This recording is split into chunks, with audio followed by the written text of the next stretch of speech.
Dude, guess what? You'll not. What's that? I'm so excited. I've been waiting all week to let you know about this stuff, man. Like I got Impromptu Wrestling Podcast its first sponsor Wow, we're sponsored? for sure, dude. Yeah, I'm so excited about it. Well, that's crazy because I was doing some work this week as well and I got us a sponsor. So I was going to share the same news with you. No Who's your way. Yeah, who do you got? The cool and refreshing Bud Light. Uh that's awesome. Wait, you're not pumped? I mean it's good, but that's who I got. I'm going to have to make some calls. Cue the intro.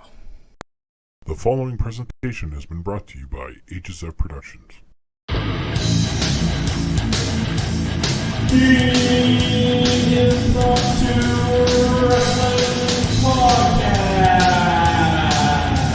With your hosts, Jeff and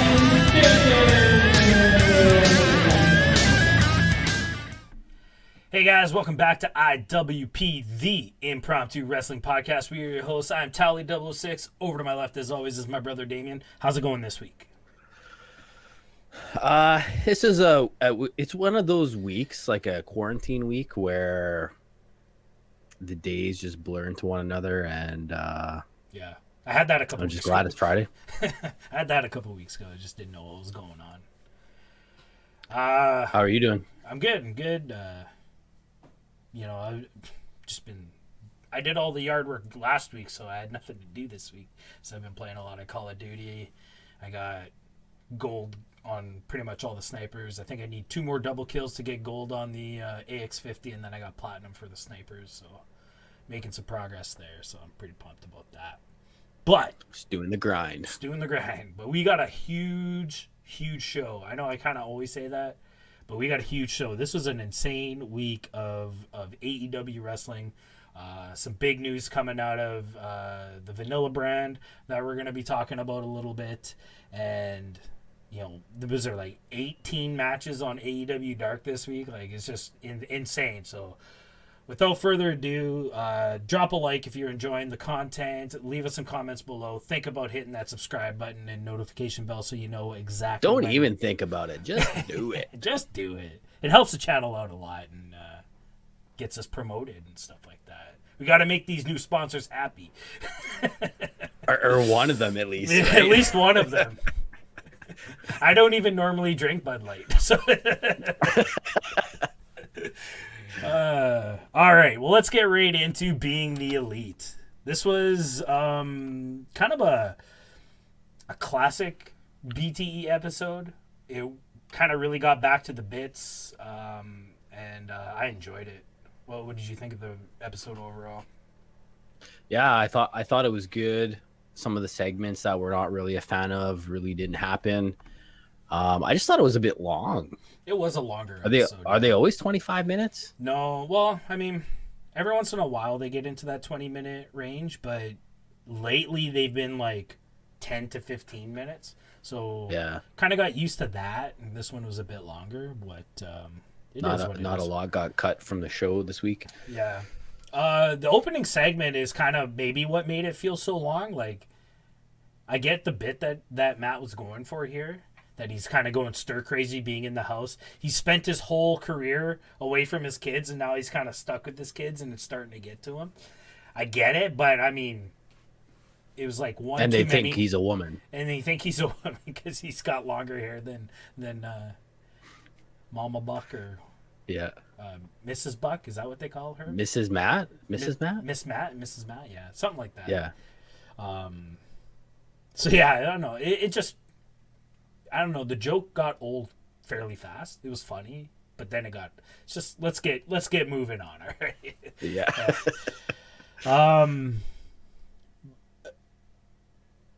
But it ends with us seeing the FTR again show up. Oh yeah, that's right. I forgot about that. Thanks for bringing that up. And I mean, all but confirmed at this point.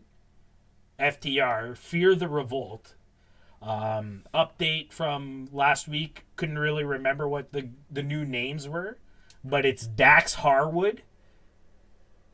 Is formerly known as Scott Dash Wilder is now Cash Wheeler. Oh, right. And Dax Harwood was formerly Scott Dawson. So, I don't know. Dax Harwood, I think I saw that guy in a movie once. What kind of movie? I mean, it was at this seedy Of the hotel adult theater. genre? Yeah. Is it Hardwood or Harwood? Harwood. Harwood, okay. Yeah. Close, but not really. Yeah, I mean, like, here's the pattern, right? You end up on Talk is Jericho, and then you're in AEW a little bit later than that. So it seems to be it's all falling pattern. into place. I'm sure Jericho, like, he's kind of got the WWE ban right now. You know, WWE superstars are not allowed to do his podcast anymore because of the AEW stuff. So to have two big names like Dax and Dash, it's big. Like that's probably one of the most popular downloads he has in the last little bit. It was a good podcast. I'm about halfway through it. I'm never in my truck. I'm never in my truck anymore, so I never get to listen because that's the only time I actually get to listen to podcasts is while I'm driving. So right, you need to come visit me. I need to make that trip to Winnipeg, knock off 3 or 4, and because there's a few that I haven't listened to. I haven't listened to the Brody Lee one yet. Anyways, we're getting off topic. You know, the next segment, you know, the Bucks are talking about, you know, they felt bad for Matt and Kenny kind of leaving them behind during that street fight last week. You know, they're ready to get back, but, you know, they're just, you know, hey, it's been nice being with the kids lately and all this stuff. Nick's still 60%, he feels. Matt used the Big Brother card. Oh, I didn't know that was a thing, so expect me to pull that one out. You're going to start pulling that out? Oh, God. Yeah, I think so. It scares me. One of my favorite ongoing segments in the last few episodes is the Peter Avalon Brandon Cutler rivalry. I'm loving this. So, you know, Peter takes some time to give Brandon a call and just to laugh at him and, dude, you totally failed at that near fall challenge. You suck. And I just love these two chemistry. I can't wait for this match to finally happen on Dynamite. It's probably going to be on Dark, but I can't wait till the payoff of this. But I'm enjoying it, the feud growing right now. What did you think of the first part of this bit? Yeah, I agree. I think they work well together. I like Peter Avalon. He's that annoying, but like he's really funny. I've been starting to really like Brandon. I think they should give these guys a buy-in match at the very least. Yeah, I think they deserve it. They've been working really hard through the whole pandemic, right? Like, some of these guys haven't been featured or anything. Yeah, I'm sure it's not by choice, but you know, these guys kept the boat afloat, so you know, I think they would deserve a match at that time. I agree with that. Or Dynamite, not Dark. Yeah. At the end, Peter Avalon kind of laughs it off. He's like, all right, I'm going to go take a powder. And then we get Damascus on the screen, and he explains what taking a powder is. And I didn't realize that people didn't know what that meant. Like, I don't know. To me, to take a powder is a pretty common turn of phrase. I didn't realize that it was used in the wrestling world to the point where, you know, that we were getting... Because Damascus bit's been explaining wrestling stuff, so I don't know. But what did you think of Damascus? Yeah, I felt the same way. I didn't know that it was a wrestling term either. I kind of felt stupid, actually. I was totally expecting you to go like, yeah, as if we need an explanation of this. In all my watching of wrestling, I've never heard that term. I've never heard that either. So But either way. But I like the explanation of it. Yeah. Or he's just a coward. Yeah. Matt Hardy's really, really doing well in these BTE bits. I can't, Yeah. like, I'm sure once things get even more back to normal, Matt Hardy and Damascus are going to be an even more prominent character in the Being the Elite episodes. It's going to be good. We had a quick segment with CD just showing us how to make our own quarantine masks. It was pretty much straightforward. There's nothing really funny about it. So if you want to know how to make your own mask, go check out this episode of Being the Elite. It's a good explanation and literally was really easy to do. Did you try it? No, I did not. No. I haven't left my house in 2 months. I don't need it. Yeah. Then we get kind of the focal point, the title track, if you will, of the episode is Hangman going to get drunk and live in the woods. What did you think of this whole spiel and bit? It was interesting. I think it was better than baking the bread. Mm-hmm. It was very Trailer Park Boys. Yeah, I was like even the way it was sort of shot. Yeah, no, it was good. We'll see if it continues. He mentions during the bit that he heard some other people out in the woods, so he's like, I'm not alone in here, so I'm hoping in the weeks to come maybe some of the other guys are gonna make some appearances. I'm not sure where Hangman lives. I think he's in the Georgia, kind of the southeast area of the states. I'm not really sure. Carolina, something like that. But okay. So I'm not sure who would be around him that they could get something filmed. But I hope someone else. He's just walking through the woods, maybe trying to find some berries or something like that, and it's just like right. some like runs into Jungle Boy or somebody, and he's just like, "Hey, what's going on, dude?" It would be pretty hilarious if CJ Barrett actually did walk through the forest. Who is CJ Barrett? I don't even know what that is. I think he's a basketball player. Oh, okay. And I want to say there was memes or there's something about. I've heard that name before, Okay. but yeah, I think it's either basketball or football. Okay. He decided to go live in the woods in real life, so they're poking fun at him. Yeah, and I because he also mentioned Post Malone. I think it might have something to do with that as well. Okay. Here's another one for our viewers. Comment below if Yeah. you know kind of what those references are about. For sure. Then we get to the second part of the Peter Avalon segment. He's walking out of his house and he's feeling good. He got another one over on Brandon Cutler, and all of a sudden there's a ref and neighbor Steve, and he has to do the kick out challenge because Brandon nominated him, and he's not expecting it, and they get right into it, and he's kicking out, and he's getting more and more cocky, and he finally, that was good, guys. Thanks for the challenge. And neighbor Steve gets the classic roll up and the 1, 2, 3, and Peter Avalon's still a loser. I was cackling. I was just laughing at this, man. This is so funny. It was a good roll up, man. That was textbook right there. Yeah, for sure.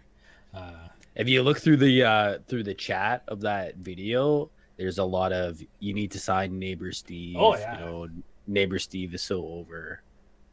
I agree. So sign him up. I don't know. I don't care. Yeah. Sign them up. Sign them up. Yeah. Gender neutral. Yeah, gender neutral. So next segment, Scorpio and Frankie playing quarters. This was really hilarious to me. I don't know if you're catching the reference on this one.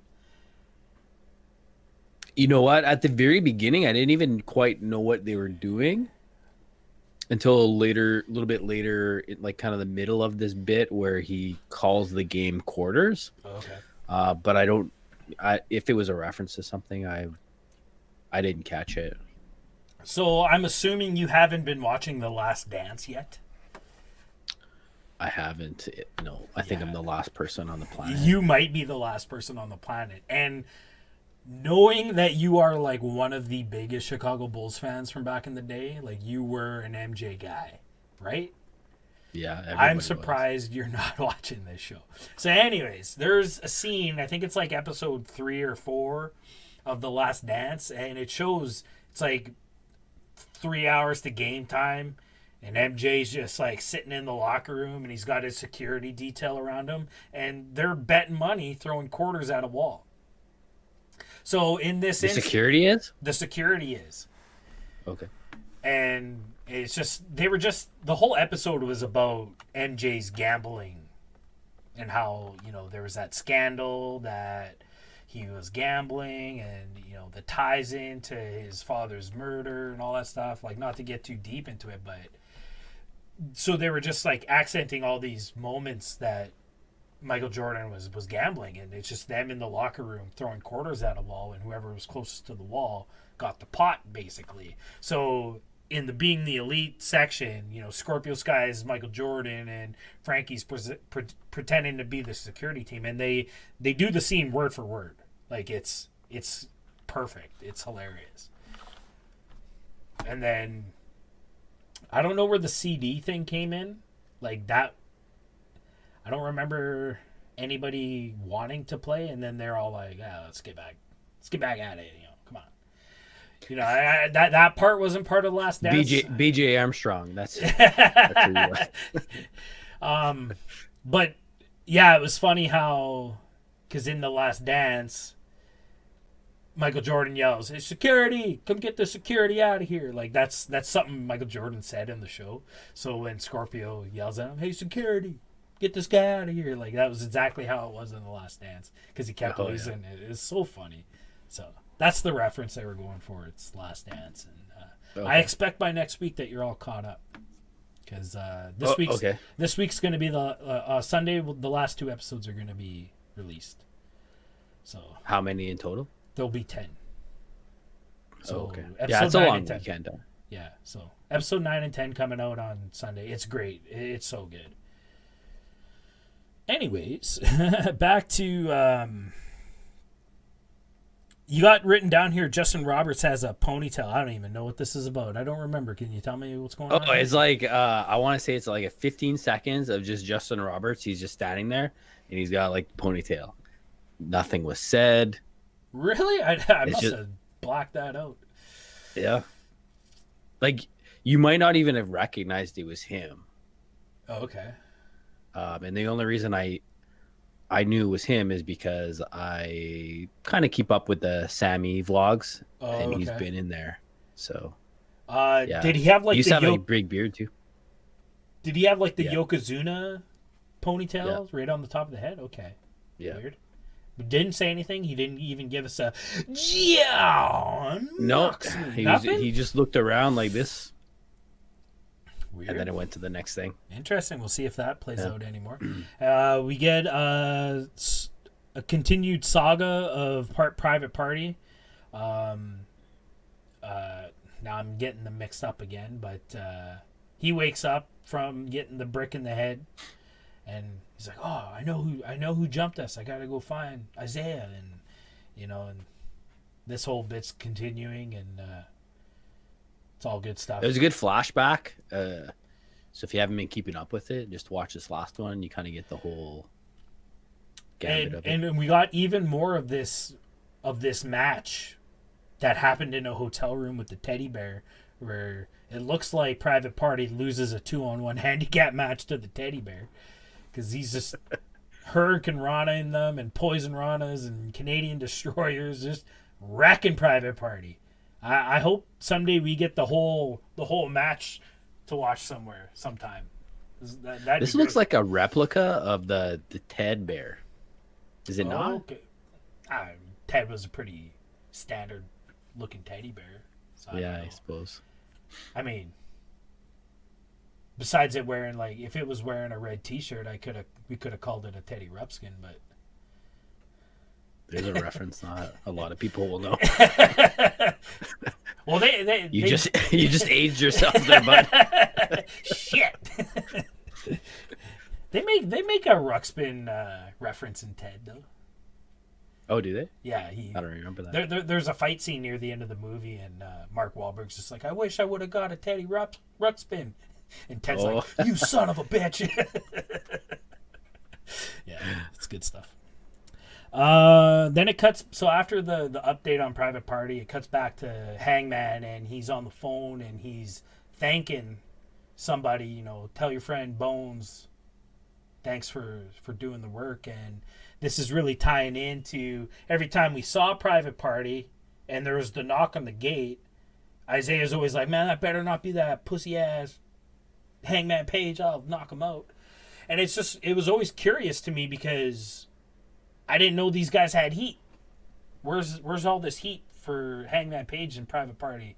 Like, where's this all coming from? So hopefully we'll get that just answer from soon. Those being the elites, where Hangman was drinking at their private bar and then didn't pay them. Yeah, wouldn't pay them, I guess. Yeah, I don't know. So do you think Bones is this character we see coming out the window? I think so. Yeah, that must be.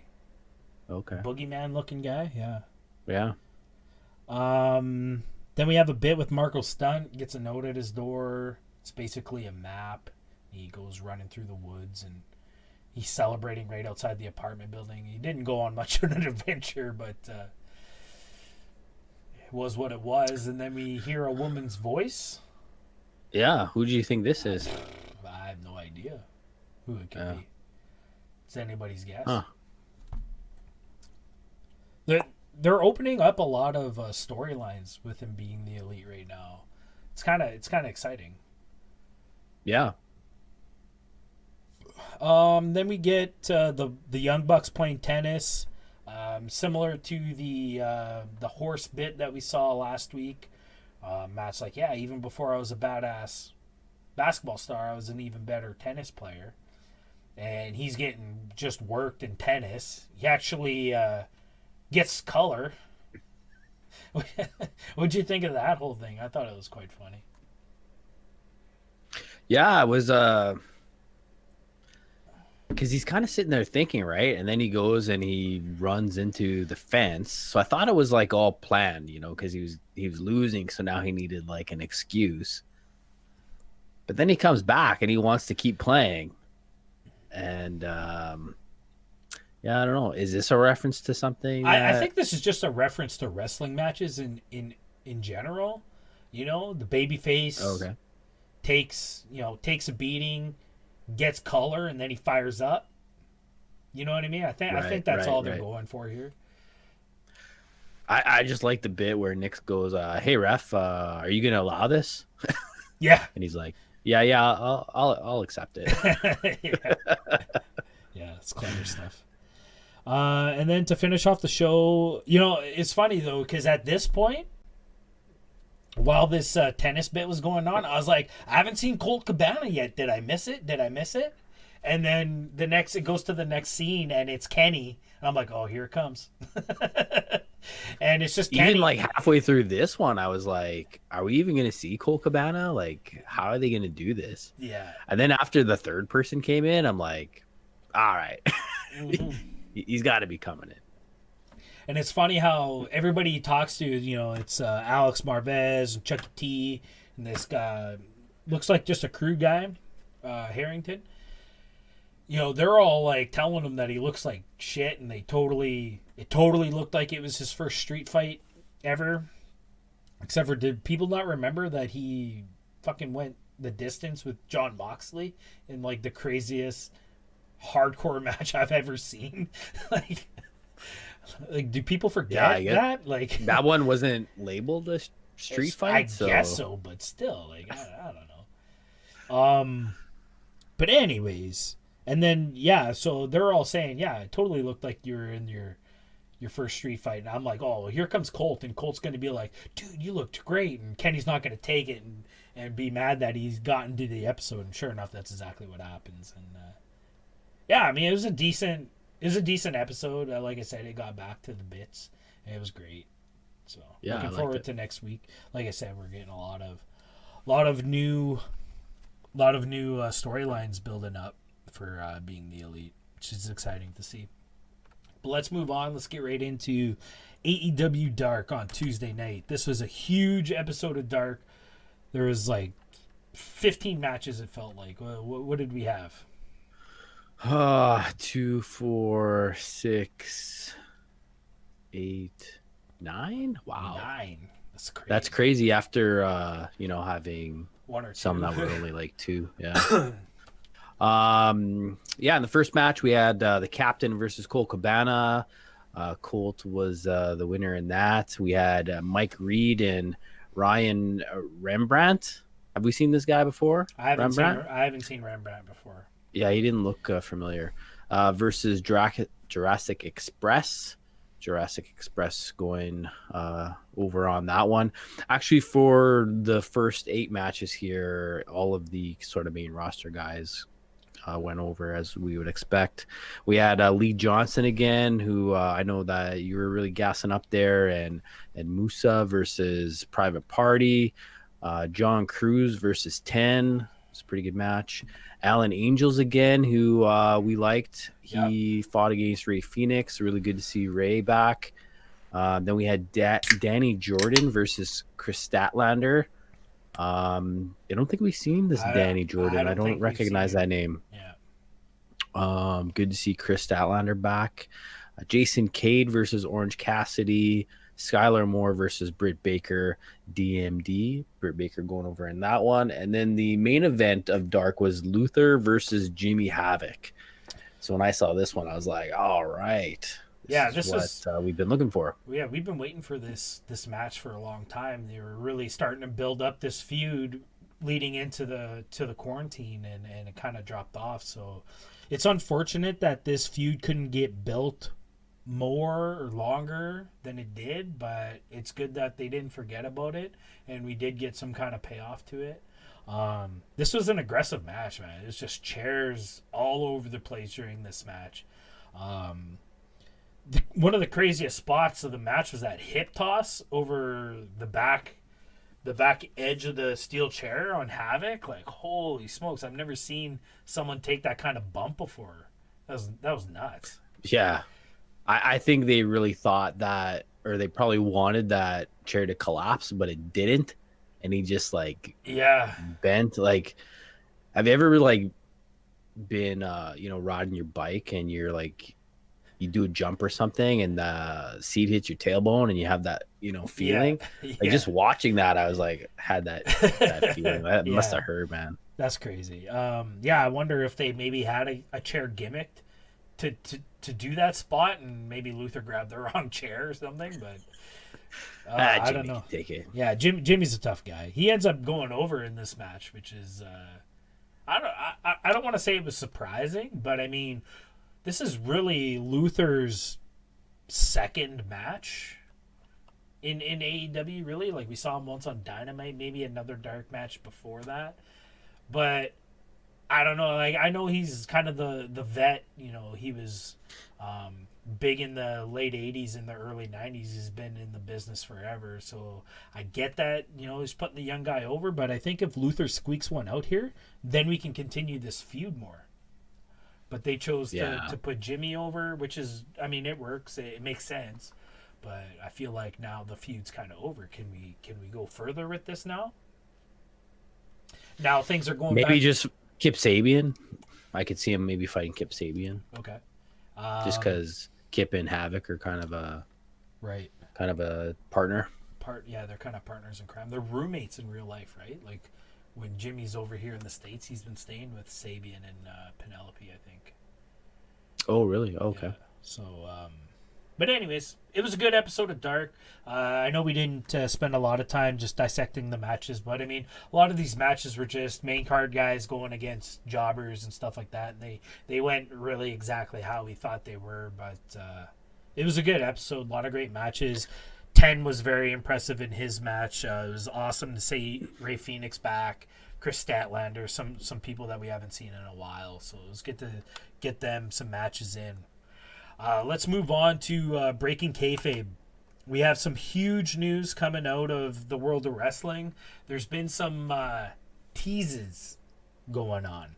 The first being I have this segment labeled basically WWE Hall of Famers in AEW question mark. All right.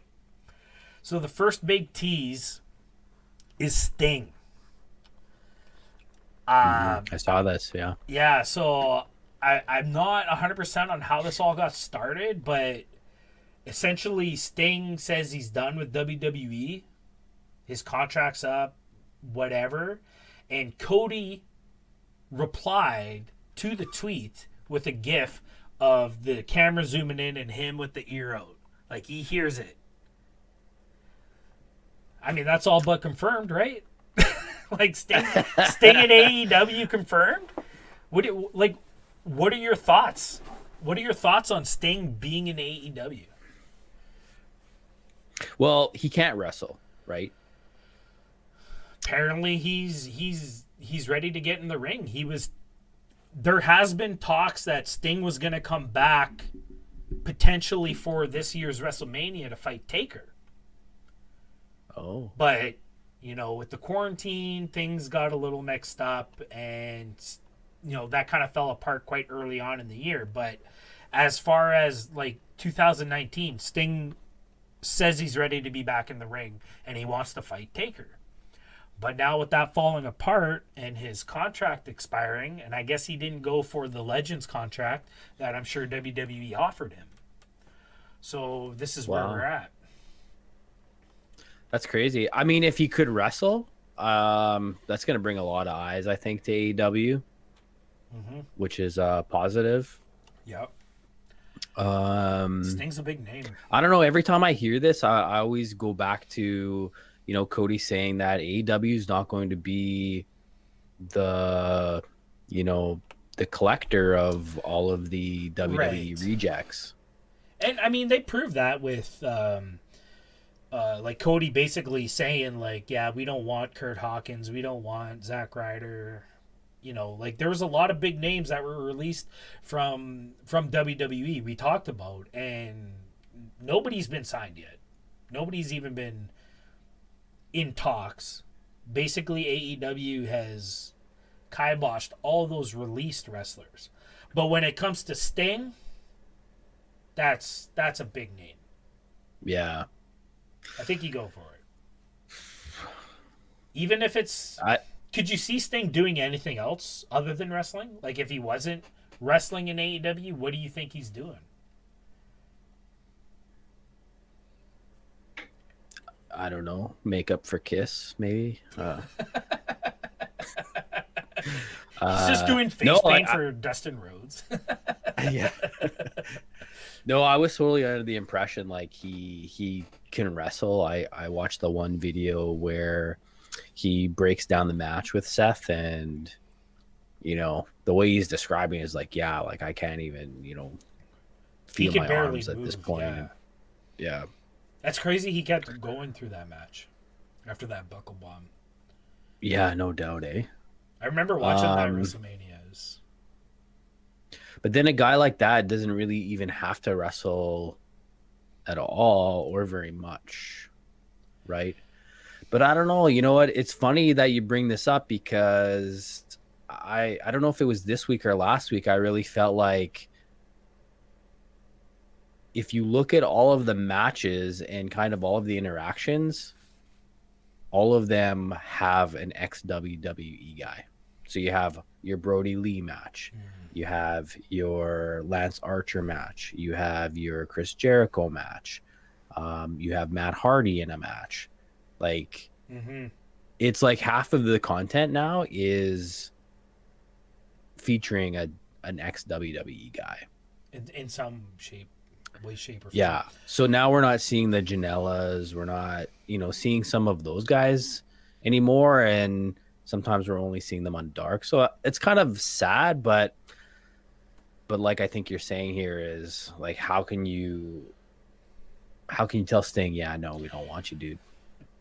If you're Cody, who is an ex-WWE guy himself, don't forget that. But if you're Cody, if you're Tony Khan, if you're the Young Bucks, and Sting calls you and says, hey, I'm willing to work with you guys, what do you think? I'm writing a bunch of zeros on a check right away. Like, this guy's name power alone is huge. I kind of have the thoughts that they've been starting this kind of Taz wanting to mentor Darby Allin thing, Right. and I would be so. You mentioned it that you think Darby is kind of like the Sting in the 90s WCW hanging out in the rafters kind of guy. What if Sting comes in and swipes Darby Allin from Taz, and Sting becomes kind of the mentor to Darby Allin like Jake is to Lance, say, and they just haunt people basically. I think it could work. Do you think Sting comes back as Sting, or is he reinvented his? I don't know. You know, like Jericho. Like Jericho is like, I guess he's Jericho's what he's the always king, been, yeah. but he's always like kind of switching it up at least a little bit. Sting. Like, does Sting have to come with the paint? I've only ever seen Sting without paint once, and that was in TNA, and he was running this like $1 million. They were the Gangsters or something like that. Like, they all wore the silk suits. He had like AJ Styles with him, and he had a faction of guys who just wore suits and sunglasses. And it's the only time I've ever seen Sting in a wrestling capacity with no makeup on. Did it work? No, because he went right back to being Sting again. I think at this point, he's kind of like The Undertaker. The Undertaker tried to do some other things, you know, American Badass and whatnot, and it never worked, and he always came back to his gimmick. And I think that's just it. Sting. It's just one of those icons that you can't reinvent. You know, Jericho's been very lucky that he began reinventing himself early on in his career, and he was never stuck with a gimmick per se. So it's easy for Chris Jericho to come back as something different every time we see him. You know, he's got a whole entirely different character in New Japan, being the Painmaker. And that's something that we've never seen Jericho do before.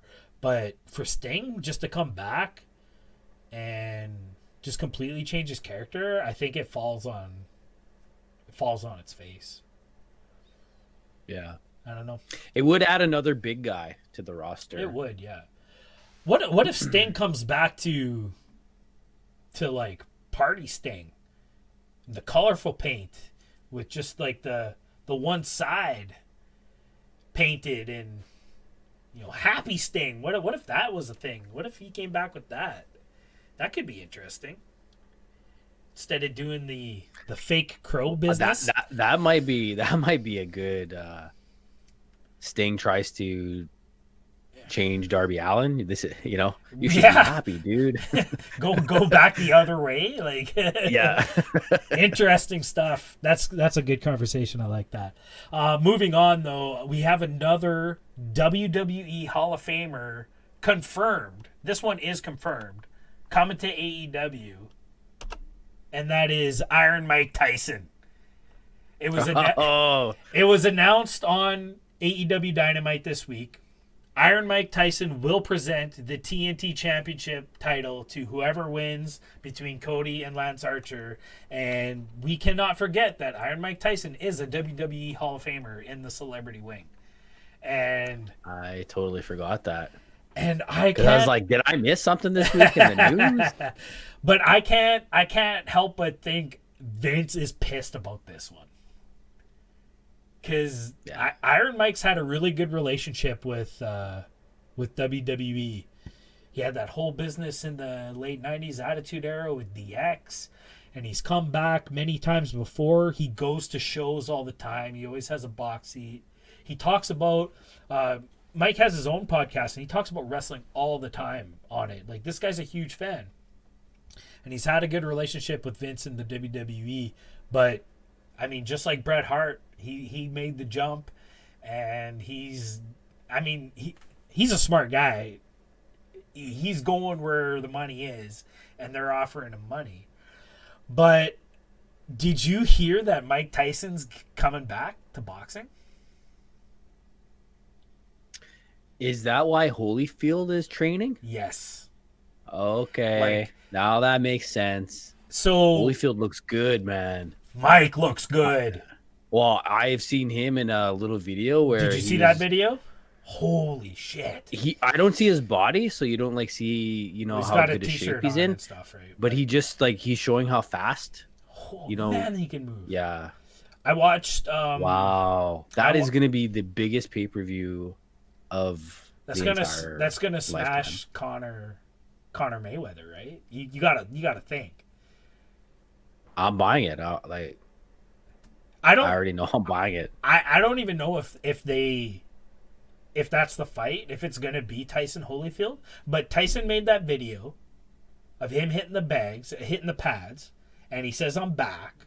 And then it was like a couple hours later, Holyfield's like, I'm back.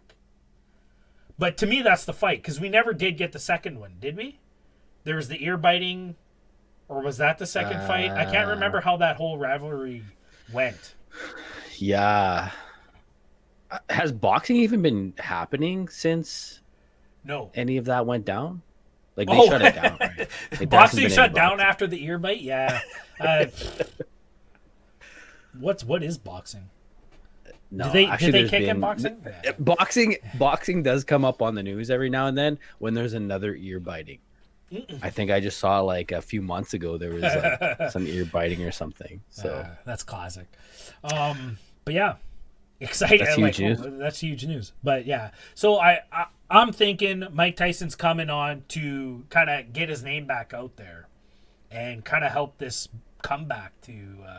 And it's Vegas, right? He's Mr. Vegas. He is Mr. Vegas. So yeah, it's huge stuff. Let's move on. Let's get right into some big news coming out of the Vanilla brand. I have up here the same image that we saw last week with the hacker and the news and there's been a lot of speculation that this might be CM Punk. There was the whole "Do I have everybody's attention now?" was a tweet from the hacker on WWE at Fox. So this past week on Tuesday, they did WWE Backstage, and it was being billed, Punk's coming onto the show this week, and everybody was excited about it. So when Renee brings him into the show and they bring up his camera, because they're doing like the same thing we're doing, they kind of got the Zoom call going, and he's got his back turned to the camera with the hood up. And then he turns around. He's got glasses on. He's got computers behind him and stuff like that. It was pretty funny. And Booker and Christian popped so hard. They were laughing so hard. But this is basically CM Punk's way to troll everybody. And he is definitely not the hacker. So everybody can get that out of his mind. He's not coming back to the ring anytime soon, if at all. So I thought I'd like to bring that up since we talked about it last week. Yeah, it's good. Are you disappointed, or this is pretty much what we thought was I'm going to not. happen? I don't think we'll ever see CM Punk again. You'll I'd never like see to him see in the it. ring. No. Not even to cut a promo or nothing. You're never going to see him on wrestling TV outside of an analyst position. Is that what you're saying? Yeah, that's what I think. I agree. I think he's done with it. Yeah. Moving on. I mean, why would you do it? Why would you do it? You have AJ at home? I wouldn't be leaving home at all. Yeah, true. True. Sorry, I got you when you were drinking. Yeah, for sure. Moving on, I got a picture up here of Sami Zayn. Breaking news. This is interesting to me. Much like Roman Reigns, Sami Zayn chose to stay home during this quarantine business. He's protecting himself from whatever is going on. WWE has stripped Sami Zayn of the IC title And tonight, I mean, we're recording this Friday. The episode will probably still come out on Saturday. But as of tonight on SmackDown, they are starting a tournament to crown a new Intercontinental Champion. This was Sammy's first big singles title run in WWE. And they just take it away from him. I mean, this is pretty much par for the course when it comes to Vanilla Brand right now. What do you think of this? It's ridiculous. Asuka had the women's championship for how long? She didn't even have a match. So let him sit at home with the title. Let him do vignettes or things something like we're doing here. Yeah. Like, I think that's brutal. So the memes that I've been seeing, it's like WWE release a statement. You are not required to show up to work if you don't feel safe. It's okay. And then Sami Zayn says, cool, I'm going to stay home. WWE says, we are stripping you of the title. That's bullshit. And and then you look at Roman Reigns, he's been CM Punk'd. The ring announcers, the commentators, wrestlers are not allowed to say Roman Reigns. They are not allowed to mention him. They are not allowed to talk about him. They're facing fines if they even say big dog. Michael Cole must be losing his mind. That's his favorite saying. Oh, yeah. You know what I mean? And because of what? Because this guy's got health issues. He's at a higher risk to catch this disease or this virus that could seriously be very, very serious to him, being a leukemia survivor and stuff like that. So he decides to stay home, and now you're going to blackball him. You're going to take him off the website. Like, there's been 2 people in the world that have been blackballed from WWE like this.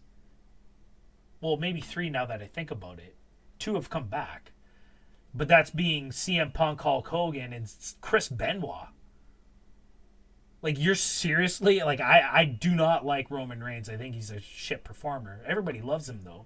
Everybody says he's a great performer. I think whatever, we're not going to get into that. But, I mean, to put him in the same boat as Chris Benoit, that's insane. Because he wants to protect himself? The hell are you guys doing over there? Stamford, Connecticut. Figure it out. They're scared. They're scared, man. They're scared.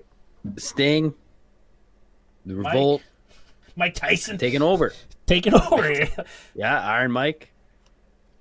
Cody, don't sign Roman Reigns. Whoa. No, that would be. Is that the day the podcast dies? That would be big. No, I might be pumped. I might be pumped if Roman Reigns came to AEW, but he'd have to change himself. He would have to just throw in a suplex once in a while.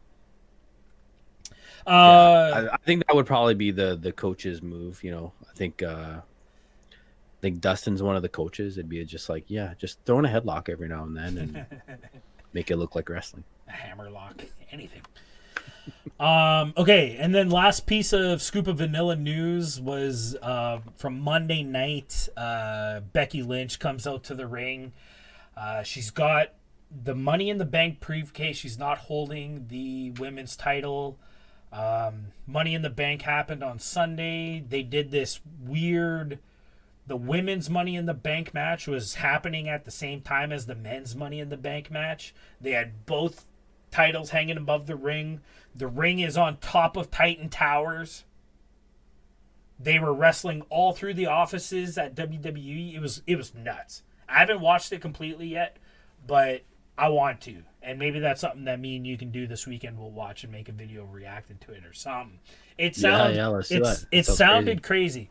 But anyways, Asuka won the women's Money in the Bank match. She climbed the ladder, brought down the briefcase.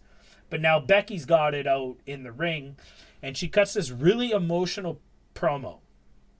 Like, she's almost in tears. She says that she's got to leave for a while. She's not sure when she'll be back. Asuka comes out. Asuka's music's hit. She comes out storming. She's stomping, and she starts yelling at Becky. And Becky's just like, calm down. It's okay. Something you don't know is that last night's Money in the Bank match wasn't for an opportunity at the title. She opens up the briefcase. There's the belt. The Money in the Bank match last night was for the title. And Asuka goes into Asuka mode. She's like, I'm the champion. I'm the champion. She grabs it. She does a bunch of laps around the ring. She goes up and down the ramp a couple times. She's like, I'm the champion, really? And Becky hits us with the news. I'm happy for you, but I think I'm a bit happier. You go on being a warrior. I'm going to go be a mom.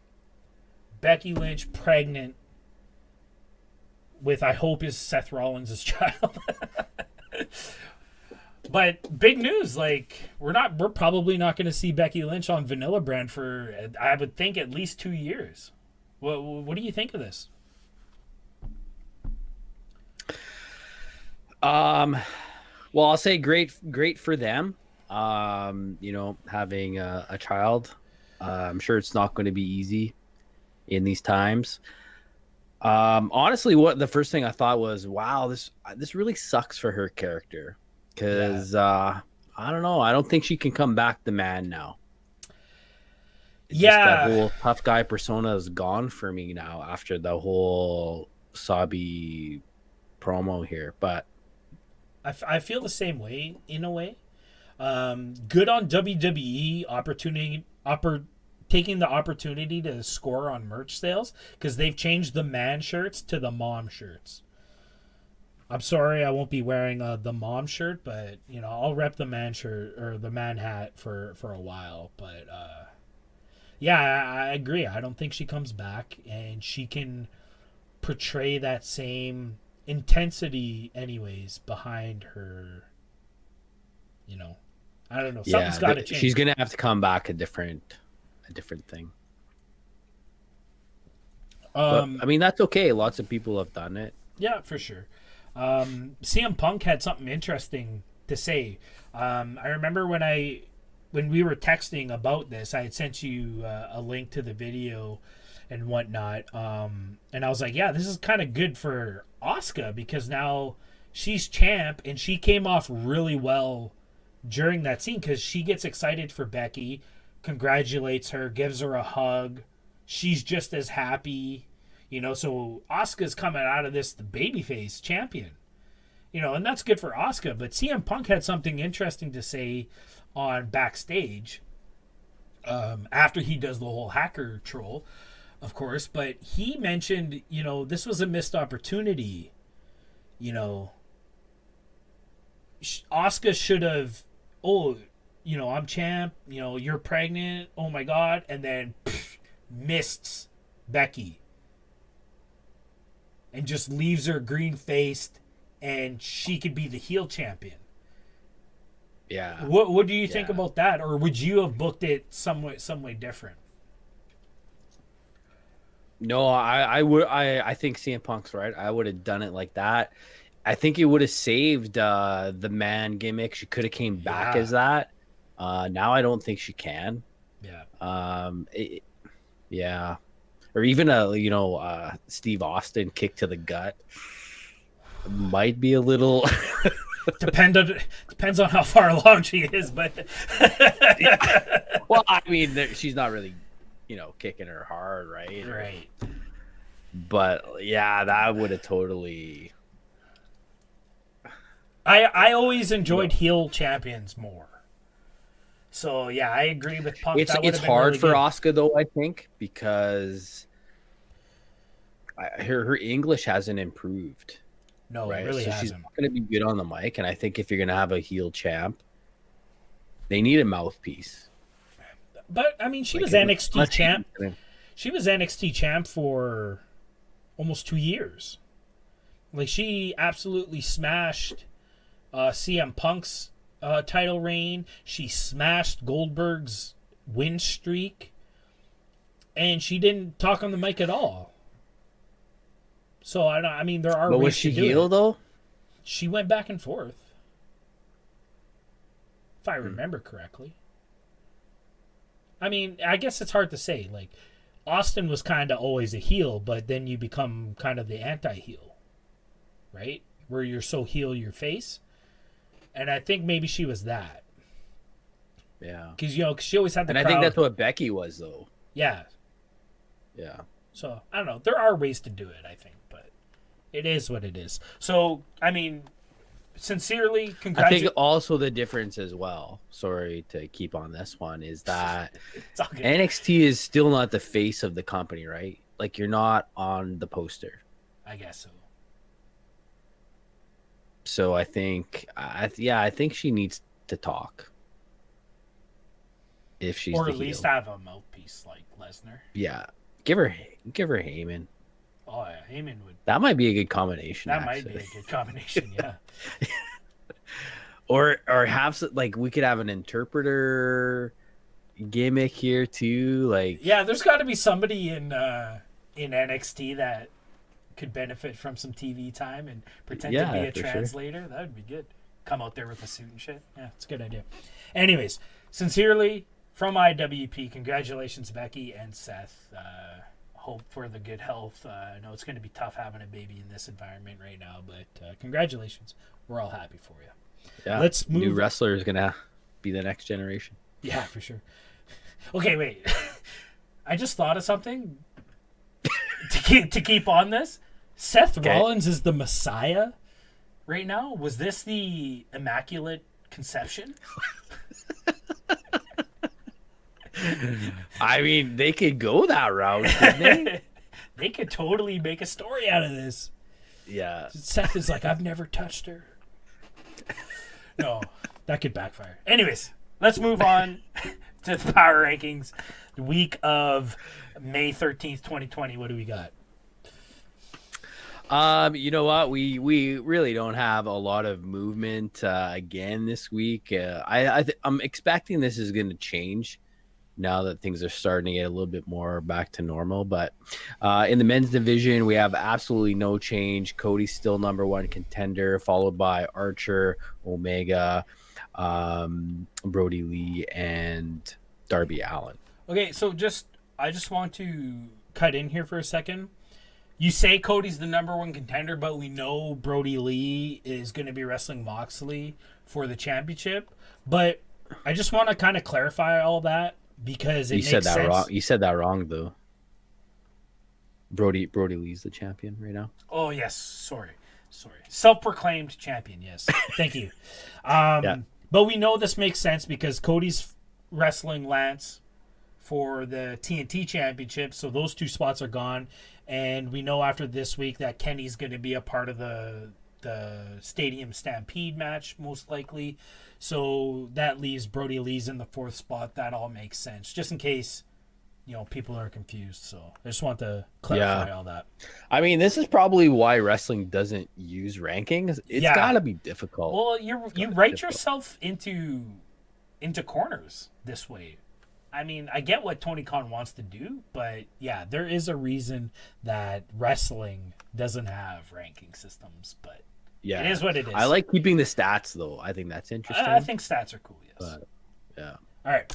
Women's In division. women's division, Hikaru Shida. Ooh. I like how they say her name when they announce her. Hikaru.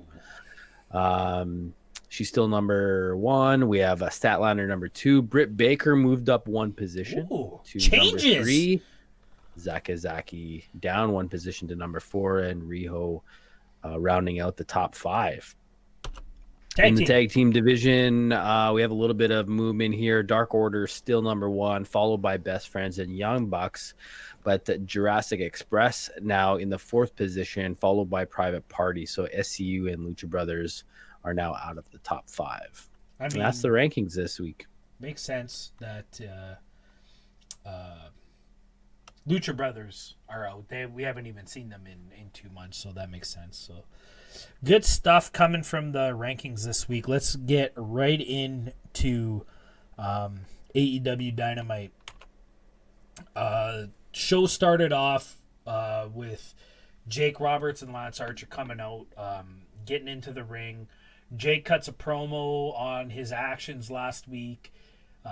basically explaining that he was told to apologize for what he did to Brandy last week, and he says there's ain't no way I'm apologizing for that kind of thing. And it was interesting when the whole snake situation happened last week. The commentators did a really good job. Like, where's Cody in all this? And the locker rooms are across the stadium, so we never got that kind of immediate reaction from Cody. But to this week we got it. Yeah. What did you think of this opening segment? So Jim Ross, through all of this, is saying this is typical Jake Roberts. Now, as a kid, I don't remember Jake being the heel, and that would have been too young for you. I don't know if in the later part of his career, if he was heel, but I don't know. The reason I'm saying this is because. So Jake says he's not apologizing, but then he continues with, the woman's place is in the home, cooking and cleaning. And, if I need a woman, it's just because I need someone to keep me warm. And I'm just like, holy man, where is all this coming from? It seemed unnecessary. They already got the heat, right? He didn't need to take it, further than that. Yeah. But I mean, if there was a debate whether they were heel, I think they're full heel now. Yeah.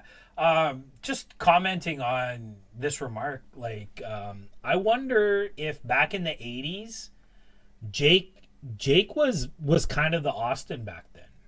He was so bad that you cheered for him. So is that why maybe, because how old would you have been when Jake was in his prime there, 10? Yeah. Maybe I mean, 8? We're also talking about a time where a lot of the times these superstars were fighting jobbers and didn't really, they fought each other once a month on a Saturday main event or something. Right. So being at that age, maybe you weren't privy to the subtle art of heel and babyface. And because I watch old footage on say WWE Network. I mean, Jake was a heel. You don't just throw a snake on a guy and not be the heel. Yeah. And then, maybe I just thought it was so cool. Yeah. I think that that's there's what a snake there. Yeah, I think that's what it is. Yeah, Jake's always been a heel. If anything, his baby. But Jake never really talked not talk like that. It's been a long time. And especially at a time when he could have got away with saying stuff like that. You can't say stuff like that now. Yeah. A woman's place is cleaning and cooking. That's terrible.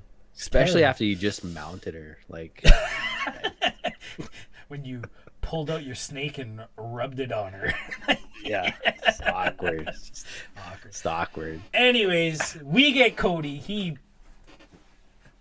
revving up a truck out in the parking lot, and Jake's just like, what the hell is that noise? And then it goes to Cody, and the worst vehicle entrance in wrestling history.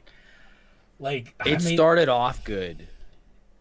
The whole camera shot of his logo on that I want for my new truck.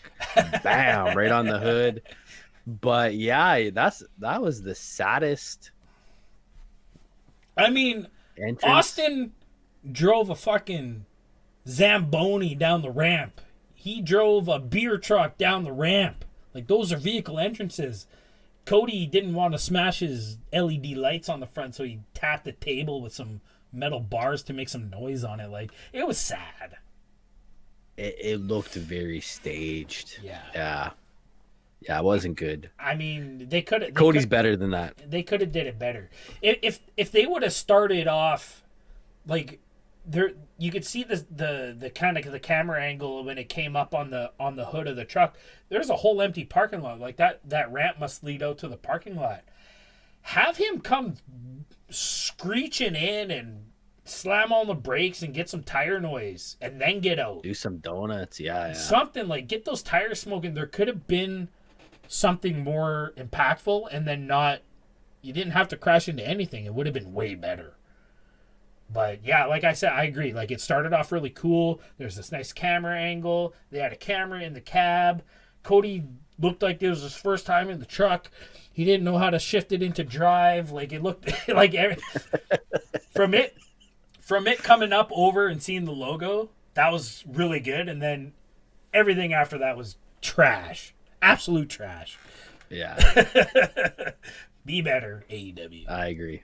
But anyways, he gets out and he gets in a little scuffle with Lance. There's a good back and forth, and it got a little botchy near the end. But I mean, the stages. Okay, I'm glad you said that. Yeah, it was a little. Timing was just weird after they got into the ring.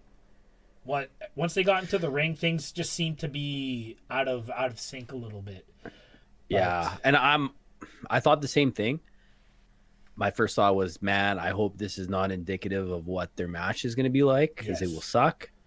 I'm hoping that it was just because Cody's wearing those dress shoes. Yeah, you know, you just don't have the same right get up and go kind of.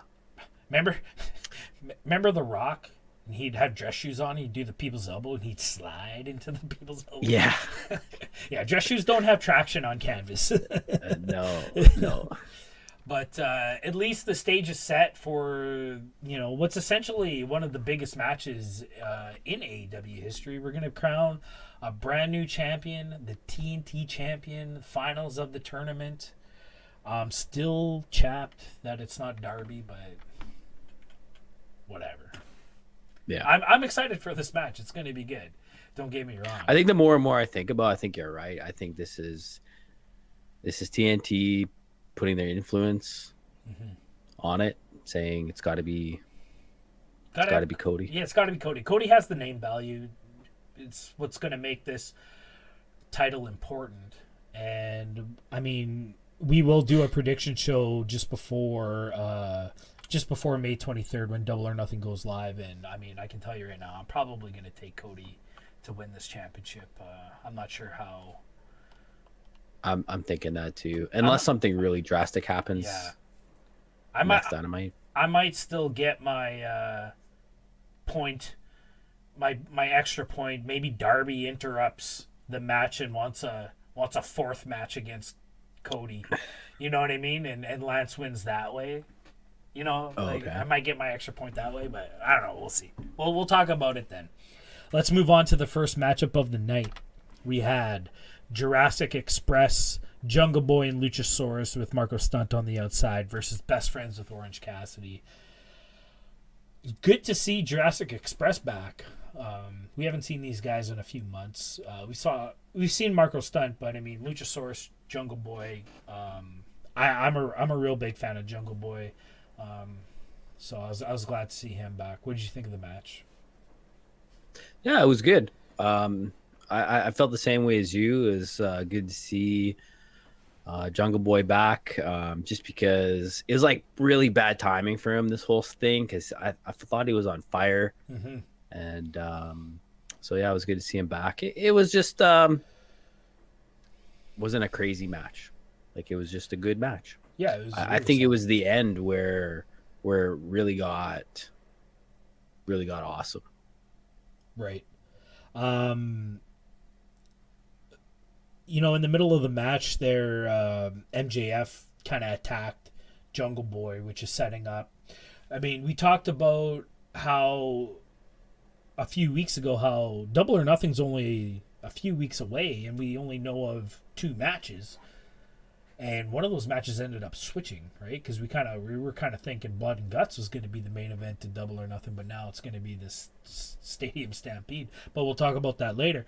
But how are they going to build a card with only 3 weeks left? And this is kind of their first signs. Last week we got word that MJF was going to take on Jungle Boy.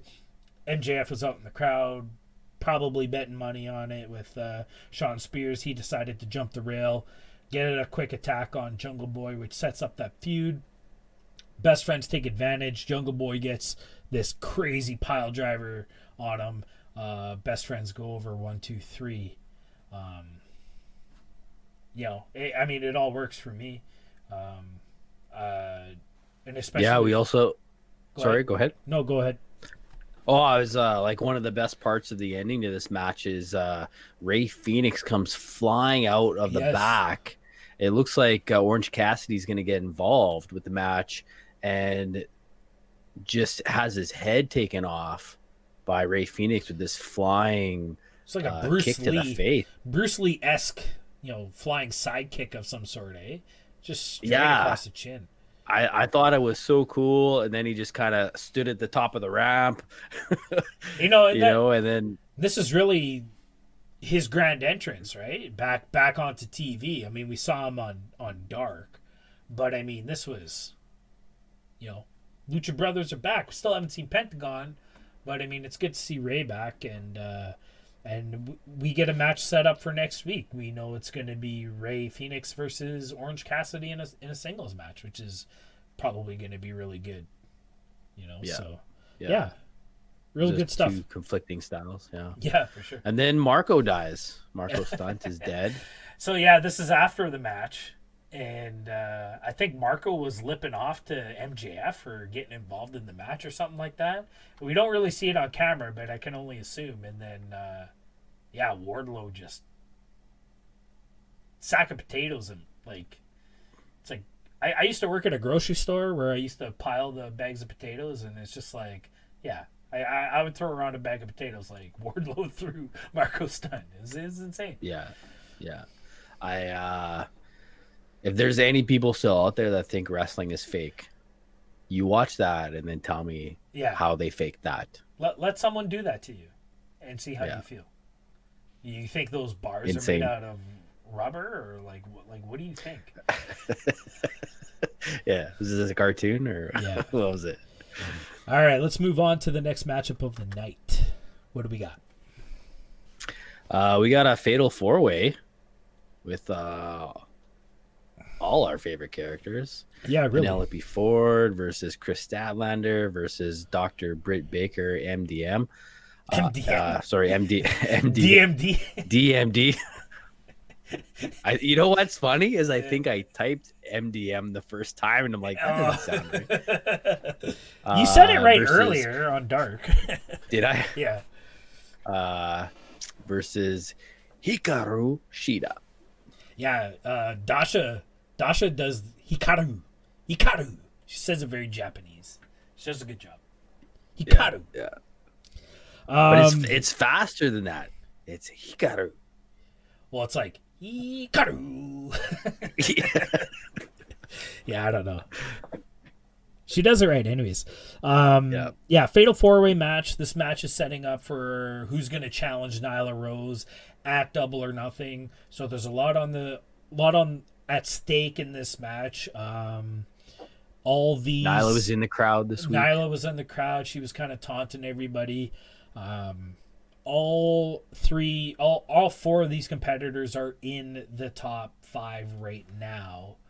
So that's except good. Penelope. Penelope wasn't in? Oh, yeah, that's right. She was in a couple weeks ago. Yeah. Right. But she might be next week after this match. Yeah. But, so when I was watching this match, I couldn't help but compare it to the Fatal 4-Way match we saw a couple months ago. Like, really one of the last crowd, or was it one of the first non-crowd episodes of Dynamite? We had a Fatal 4-Way match with these same 4 ladies. No, It was Riho instead of Britt. I can't remember. But anyways, There was another Fatal 4-Way match with the 4 women. It was definitely Statlander, it was definitely Shida, and it was definitely Penelope Ford. I can't remember if it was Britt or... I think it might have been Riho. Anyways, that Fatal 4-Way match was insane. That Fatal 4-Way match blew up the internet. I even made like a reaction video while I was watching it, uploaded it to Twitter. I mean, that match is awesome. So when I'm watching this one, I can't help but compare. And this one fell way, way short, which is unfortunate. What were your thoughts on the match?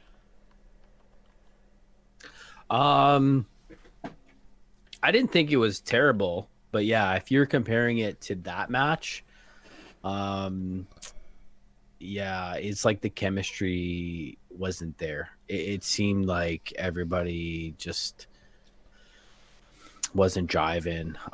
Like one of the cool things that I thought from that first match was Penelope does this kind of jump off the ropes, like right onto, I think it was probably Chris Statlander in that first match. And then they did the same thing here. And like Statlander almost had to catch her and like put her on there. Like it just didn't flow. There was just no flow to this match. So you bring up that spot where Penelope goes on the second rope, does the springboard onto Statlander's shoulders. So in the first match, they kind of botched that spot where Penelope almost jumped too far and Statlander couldn't catch her, but they went in right into that poison Rana, and it just ended up working in the end. This time they decided to do something different where they were going to go for that poison Rana, but then Statlander kind of reverses it. But then later Penelope goes to do like a crossbody, and Statlander catches her, and she could barely hang on to her, and she ended up just slamming her onto Sheeta.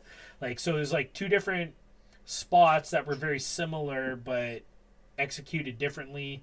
One ended up working, and I don't know. It's just, yeah, there was just weird timing issues in this match that I was just upset about. Yeah, I wonder if maybe it was like they threw it together late or something and didn't quite have maybe a total plan in there. I don't know. I mean, communication gets difficult when you got four competitors in there. You know, everybody's trying to get their kind of spots in, and you know, sometimes you forget the order of what things are going. Like it's bound to happen. Fatal four-way triple threat matches, they always seem to end up like that. But when you're comparing it to how well they pulled it off a couple months ago, like, yeah, this one just fell really short. But we did have some Britt Baker had that. Yeah, Britt Baker had that Canadian Destroyer on Statlander. Like, that looked really good.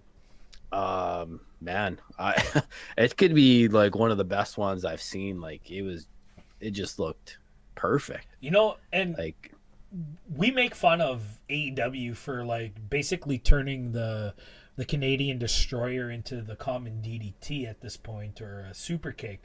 You know, it doesn't really mean anything, unfortunately. It's one of the most devastating moves we see. I like Britt Baker doing it because it's a slight reference to her boyfriend Adam Cole, because Adam Cole does the Panama City Sunrise, which is just a Canadian Destroyer. He just sets it up from coming off the second rope. But I mean, right. I like, to that makes sense.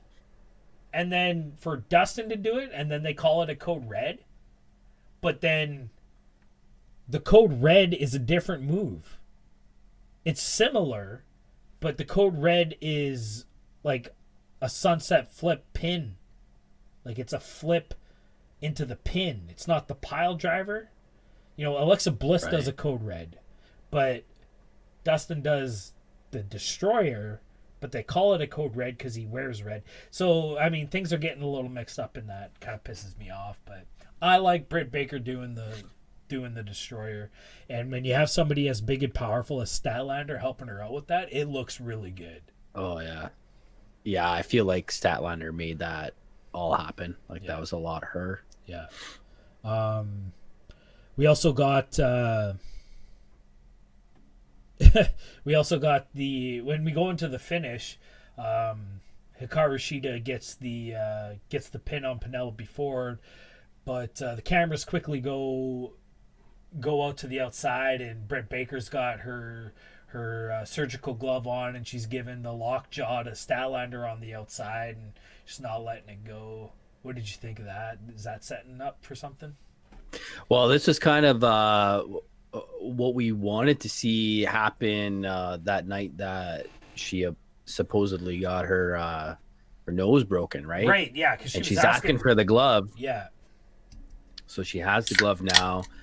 She's got it locked in. This leaves Shida alone to, get the running knee on Penelope Ford for the win. But they keep coming back to. She had that honor for a while. The Mandible Claw. Yeah, it looked sure. like Um, So then I'm on Twitter. Okay. And I get this alert that Mick Foley has this huge announcement. Oh, okay. And it's just like, well, this is interesting. A huge announcement. And then later on, I think it was just after the show ends, breaking some kayfabe here, Mick says he's naming Britt the all-time greatest dentist wrestler of all time. Ooh. Those are big words. Like I probably didn't say it like the best, but the way he said it is just like Britt's like the all-time greatest wrestling dentist or something like that. Dentist ever? Yeah. Yeah. I like the greatest. Britt's the greatest. Well, wrestling dentist. Okay. Yeah, that makes sense. So kind of making a reference to Glenn Jacobs' former gimmick, Isaac Yankem. Is that what he's getting at? Or? Yeah, he follows that up. He kind of explains, right? And he's like, no offense to Isaac Yankem, but that's pretty funny. She does the Mandible Claw, so yeah, she's the best. Yeah. She's the greatest. Yeah. Yeah, I wonder if Mick put that tweet out and then didn't get the reactions that he thought. Like who remembers Isaac Yankem? Like I barely remember Isaac Yankem from back in the day. Like WWF in your house, it's probably the only time I ever saw that guy. That character didn't last for very long. It was his last gimmick before he became king, which is an interesting fun fact. So, yeah, I mean, I get what he was going for, but I wonder if people were like, she's the only wrestling dentist, and then he's like, okay, wait, people aren't getting this, so maybe he had to follow it up with to actually make the reference. Is that what he was going for? I mean, to be fair, I took away from it. It was just she did the Mandible Claw, so she's automatically, the best. Yeah, I get that. So, yeah, I don't think it was very serious. I just thought it was interesting again here how, Mick, huge vanilla brand guy, like people are watching AEW. The Rock's watching, Mick Foley's watching, his hot daughter's watching, and just everybody's watching. We've seen Noelle in the crowd before. We know I'm sure she'll be there next weekend. Well, if they allow fans, but yeah, that'll be good. Well, did it seem to you that like on Dynamite this week that they did have some fans people there? They were like on the hard camera side. So when they got like, especially like we'll talk about it later when Moxley comes through the crowd, so there was that angle. There was quite a bit. There was 20 or 30 people there. Now those weren't wrestlers. They weren't wrestlers, but I don't think they were fans per se. I think they was crew, family, and friends. If I were to guess, But like, I don't think those were paid fans, like paid for tickets. No, they're probably VIP. Yeah, you're probably right. So, yeah. But anyways, it would be. She could be a VIP. She could, yeah. I'm sure she's got an in there. We've seen Noelle and Mick Foley on Being the Elite before, so it's not out of the realm of realism. So yeah. Anyways, to be honest, I watch pay-per-views. Like I was watching pay-per-views to see where she was sitting. I'd pick her up. I'm always looking for her. I went to the grocery store the other day. I was like, is she here? Where's that fucking clown? I'm going to kick his ass. Yeah. Frank the clown. I don't know. Leave it in the comments below. What do you think of Frank the clown? All right. And if you see her, let me know where she is. I want to meet her. All right, let's move on. Next matchup of the night, we have Proud and Powerful Santana and Ortiz versus Broken Matt Hardy and Kenny Omega. This was a great match. I really enjoyed this one. And just to hear that music, Proud and Powerful's music, oh man, I was so pumped up for this. It's good to see these guys in some real action. Yeah, for sure. I feel like Proud and Powerful are a little bit underrated. Like Absolutely. When you compare, you got the Young Bucks, you have the Lucha Brothers, even Best Friends seem to get more notoriety than Proud and Powerful. But I mean, I've watched Proud and Powerful, formerly known as LAX. They were like the third or fourth installment of LAX, which is a running tag team that Impact uses. This is where they came from, is Impact Wrestling. I mean, I've seen their matches, man. They are so good together. They are a real tag team. They've been a tag team for many, many years, and it shows. And yeah, the way these guys work together and the way they implement their gimmick at the moment with Inner Circle, and they're just the cocky, brash type wrestlers right now. Like, they do such a good job, and I don't think they get the notoriety they should. Yeah, I totally agree with that. And I think if I had to make one criticism is when we first saw these guys, okay, do you remember that night they came out with the masks? Yeah, that was and they full were gear. just laying waste to everyone. Yeah, I believe they're not those characters. Yeah, they're almost really not. As soon as they became Inner Circle, they're a bit more. They come out hard, but then they're more comical in the ring, especially Ortiz. Yeah. But yeah, no, I agree. Like, the wrestling is spot on, and I like their moves that they do together. I don't know. I like them. I like the music. I like their whole vibe. It's cool. I like them too. It just goes to show that you don't need to win to get over. And they're kind of, if you had to pick a weak link in the Inner Circle, it might be Proud and Powerful from a performance standpoint. But I mean, really? Well, I mean, Sammy's on a winning, he has his moments. I guess maybe I'm clouded by the quarantine era, we'll call it. Where Sammy was kind of a hot item. He was the only one working, really. So, and then Hager he's the big guy. Sure, he lost his match to Moxley and stuff like that, but he's still the dominating Oh, you're force. talking from like a character perspective? No, I'm talking about wins and losses. Okay. You know what I mean? Like, I think it would be Jake. Like, Proud and Powerful win or lose. They've been losing their tag matches. Yeah.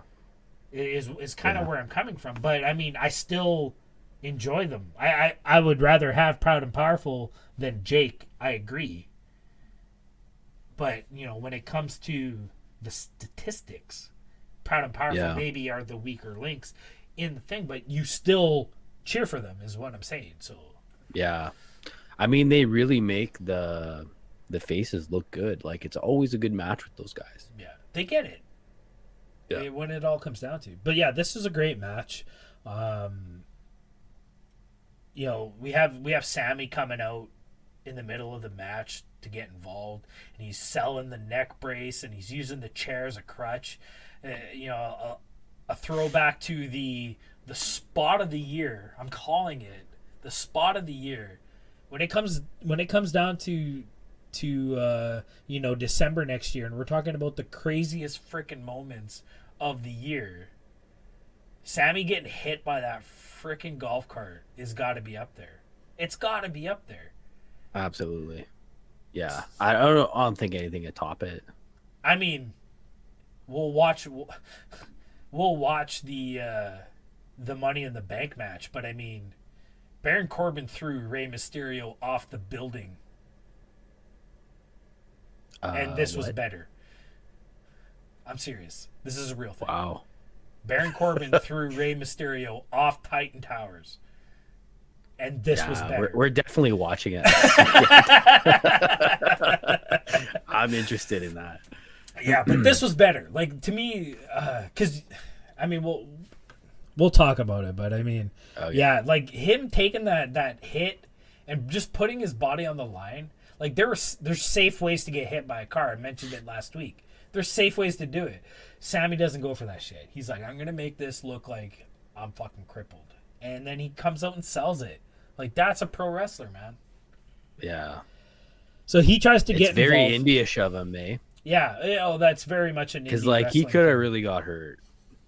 You don't know. I mean, he smoked his head on the concrete. You see it.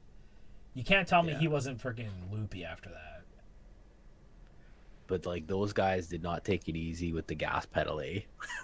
Like they were going as fast as that thing could go. I gotta assume that was a gas powered go kart and Governor taken out. They were ripping. Yeah. But he comes. And if it wasn't that way, then the camera angles they used made it look that way because the cut was perfect. They caught up with them, and yeah, the cut was perfect because you see the impact from the front camera, and they cut to the back camera, and you still doing, like I mentioned it last week, the Elway spin, and yeah, he fucking smokes his head on the cement, man. It's crazy. But anyways, he comes out, he's selling, he's got the neck brace on, he's using the chair as a crutch, he's gonna get involved, and Matt Hardy's just looking at him like, what are you doing, bud? And takes him out. This was a great match. It was really good. Do they still call that move the Twist of Fate? Well, yeah, so this is interesting. This is kind of going back to a little bit of breaking kayfabe news, or scoop of vanilla, if you will. Jeff Hardy made his comeback from injury quite recently, like 2 or 3 weeks ago. He's on the SmackDown brand. And, I mean, that's still their finisher. That's the Hardy Boys finisher. But I guess WWE was under the impression that Twist of Fate is a registered trademark for Matt Hardy. So they called it, like, the Twist of Fear, or like they changed it up a bit. That's what the commentators called it, and there's like no explanation behind it. But like clearly, a Twist of Fate. They called it like the Twist of Fear, something like that, and everybody was confused. Okay. But then it came out. That no, that term isn't trademarked by any means, and WWE's already back to calling it the Twist of Fate. Jeff Hardy's still using the move. And that's just funny that WWE being cautious that way and changing the name of that move. But you get Kenny and Matt Hardy doing the, what do the Hardys call it? Poetry in motion. You know, where Matt Hardy gets on his knees and Kenny came and jumps off his back and does the kind of the back elbow in the corner. And they're like, oh, that's a Hardy move. That's the Hardy Boys move. Like, AEW doesn't care. I don't care. Make references to WWE. We know what's different and what's what. Like, I don't know. I don't understand. You're almost insulting the fans. Exactly. Aren't you, in a way? Yeah, exactly. That's what I mean. Like, everybody knows everything. Who cares? Just talk about it. Yeah. If Vince wants to make... I mean, I could see Vince like, hey, you can't say Hardy Boys on TV. That's my shit. Like, I could see him getting into, but why? Why would you get mad over that? And why would you be scared to call the move what it's called? Yeah. But that's getting into like the Canadian Destroyer Code Red business too. Like, it's like, why isn't the move just called what it's called? But I mean, that's a whole discussion for another day. Anyways, tag team match, really good. Omega and Hardy go over. Hardy hits a Twist of Fate off the top rope for the 1, 2, 3. That was insane. Yeah. And then I thought it was cool at the end where Omega's doing the delete, you know? Oh, yeah. Chop. And then Hardy does the guns after, right? He does the bang after? Yeah. Yeah. This is a tag team that's working, you know. Hangman might be out of a job. I was just going to bring it up. Like, do you think that this is maybe a storyline they could explore to kind of get Hangman back on his own? It would work. Oh, my God. I'm glad you brought that up. That could work. You know, Damascus, Because Matt Hardy they takes over. are they not saying that Matt's part of Elite? Like, is he Elite? Well, they're saying that he's filling in. Is kind of the wording that they've been using. Is that he's filling in for the Elite. That's how they mentioned it when they introduced him. Is that he was going to fill in for Nick Jackson for the Blood and Guts match. And we were still wondering, like, well, where does Hangman all fit in this? Because he really doesn't want to be a part of the Elite. So, yeah, this might be their way out. This might be Hangman's way out. Hangman's going to cost them the match at the Manitoba Melee. Yeah. Whatever they're doing. What do they call it? Stadium Stampede. Oh, right. Let's move on with the show. That was a long segment. It had to be talked about, though. Yeah, it was a good conversation. Next segment, Taz doing another interview with Darby Allin. This time we get a reaction from Darby Allin. I can't even remember exactly what he says, but he's just basically like telling Taz that he's an idiot, from what I remember. Like, and he just walks off again. This relationship between Taz and Darby is growing, and I'm wondering where they're going. I mean, we talked about it earlier in the Breaking Kayfabe section that Sting might be a better fit as a mentor for Darby than Taz, but where do you think they're going with this relationship? Yeah, I don't know. Taz wouldn't wrestle, would he? No, I think Taz couldn't be that. I don't know if you listened to Taz's Talk Is Jericho interview, but he talks about how he was injured for a while. They didn't really have anything for him to do in WWE, and Vince kind of offered him, like, hey, would you want to do commentary? Because I forget who was the other SmackDown commentator at that time in the mid 2000s, but they weren't working out, or I can't remember how it went, but he's like, yeah, there's an opportunity in commentary, and Taz kind of, it's like, man, fuck you, like, as if you're throwing commentary at me. But it was a paycheck, and it got him on TV, so he did it, and he ended up being like super good at it. And he's been a commentator ever since. He even ended up going over to Impact after his WWE contract expired, and he was just commentary for Impact for a lot of years. Oh, okay. So yeah, I think Taz is done with wrestling. I wouldn't say he was opposed to getting in the ring and taking a bump as an interviewer or something like that, but as a wrestler, I don't think it's ever going to happen. He's an analyst, he's a commentator now, and that's it. I could see him doing a mouthpiece. We talked about that last week of him being a mouthpiece for Darby might work. But yeah, other than that, I don't think after this week. Yeah, I don't think after this week. Because kind of how the conversation went was, Taz apologized for whatever, insulting him. and then just said, this is kind of the reason why, like, this is the situation that happened. This is the move that you got put on. I can't remember what he called it. A tilt. And then Darby goes like, I know what a tilt is. I know what this is. Like, I know wrestling. Like, what is it you're going to teach me? Idaho State champion or something like that in high school. He says. Yeah. So it's kind of like he, sort of insulted him, like he didn't know wrestling, and then he kind of walked away. I don't know where this is gonna go, or if it's just a way to keep Darby on TV while they kind of don't really have anything for him, right? Well, and this all goes back to the TNT tournament, like. Darby was set up to be the man, and now they got nothing for him, and it's upsetting to me. Like, his future was bright, and now it's kind of like, well, what do you do with him? Yeah.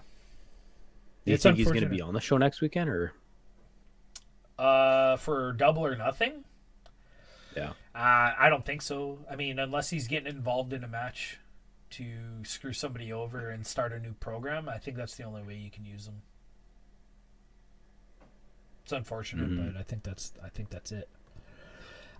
I mean, this would be okay. I would be okay with this.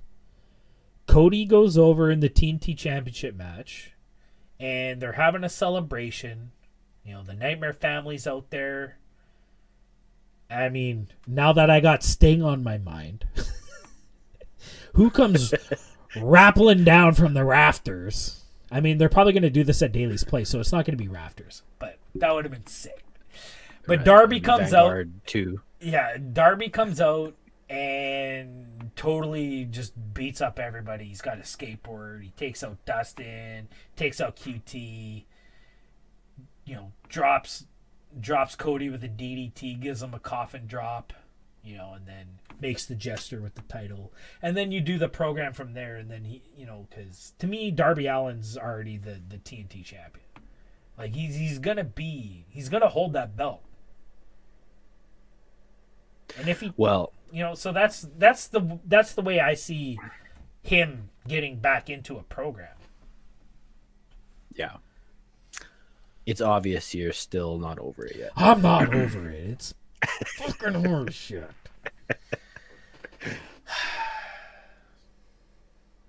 I don't know. Yeah, I don't know. The only thing I could like is Sammy a part of this Stadium Stampede? Yeah, it's going to be Inner Circle versus Elite. That's the way it's going to be a 5-on-5 match of some sort. I just wish, when it comes to that, I wish they would give us an explanation on what happened to Blood and Guts. Are we still? Is it still? The only explanation I've gotten is from Jericho's tweet where he was just like, "You can't have more than 10 people in a room, you jackass." So like, but we haven't had an official statement of why Blood and Guts didn't happen. I would like just a mention of it, but right. So is that how they're getting around this with the stadium? They're not all going to be around one another. Exactly. I think that's what it is. In one room. Yeah. Okay. But anyways, we'll talk about that more when the announcement comes up on the show. Next segment, we have Hikaru Shida in an interview with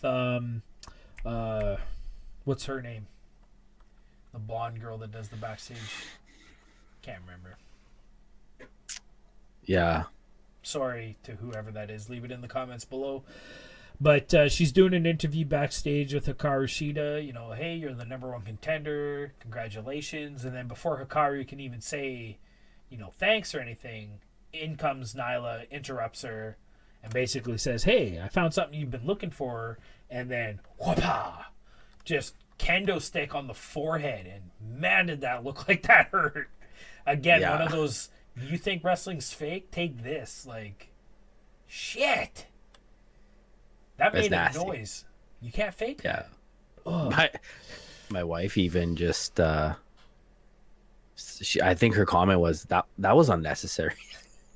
I can hear her go, yeah. Yeah. Or whatever that noise that she makes. Yeah. What do you think about Nyla's new Lance Archer look? Oh, she's got the little red braid or some shit, eh? Yeah. I don't know. I mean, I got kind of excited that maybe Britt was gonna try to snake her way into this faction that Jake's got going on.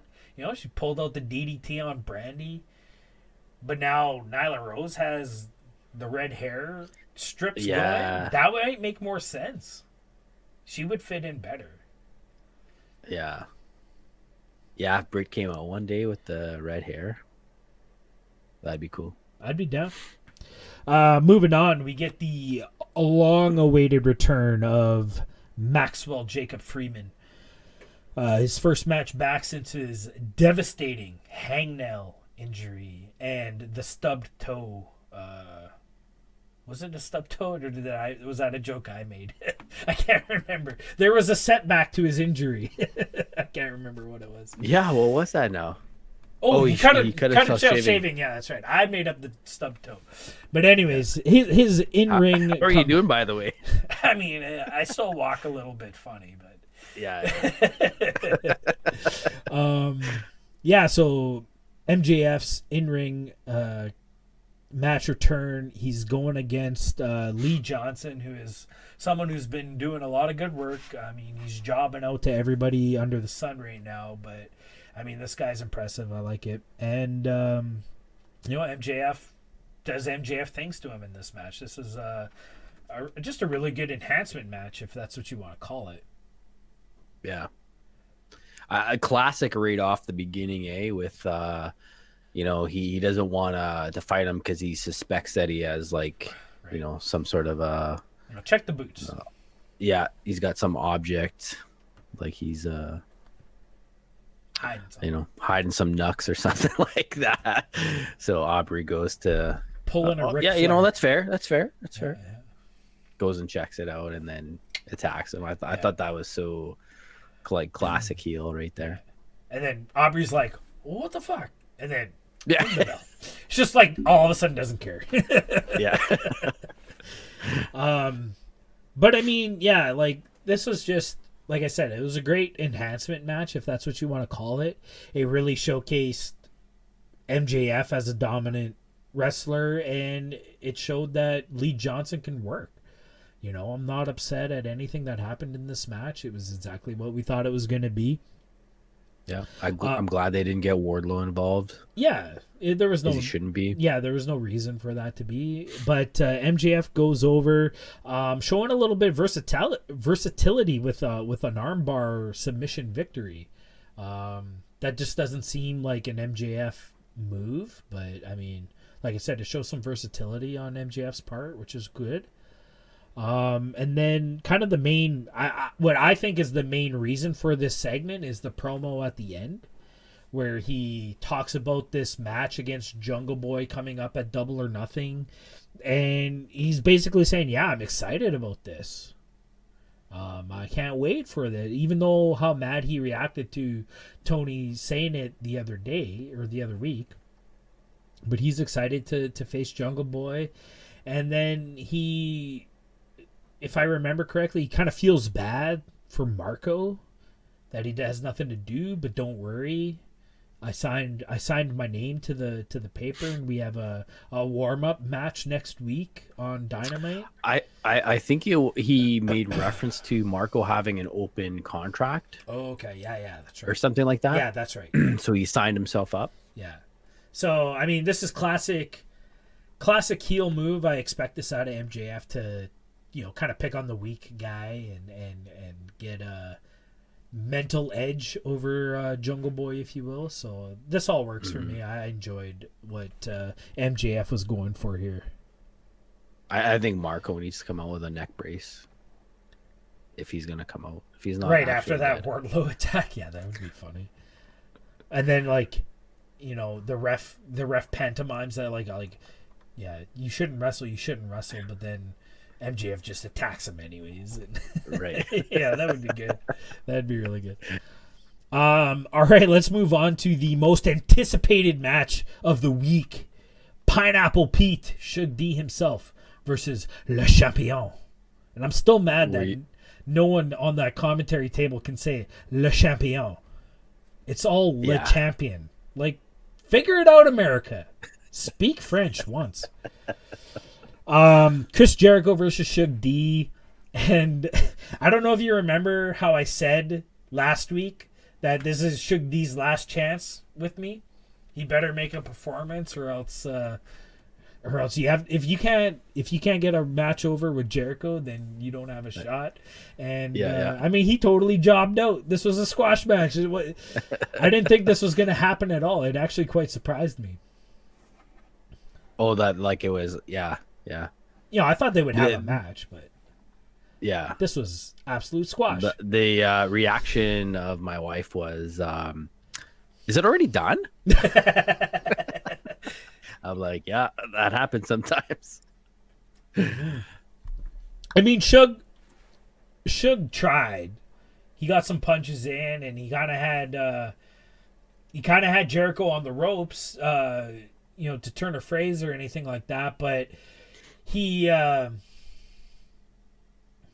did the series work out, but I'm like, here comes the Judas effect. Like, I just called it, and he went off the ropes and came right into that elbow, and it was done 1, 2, 3. So, I mean,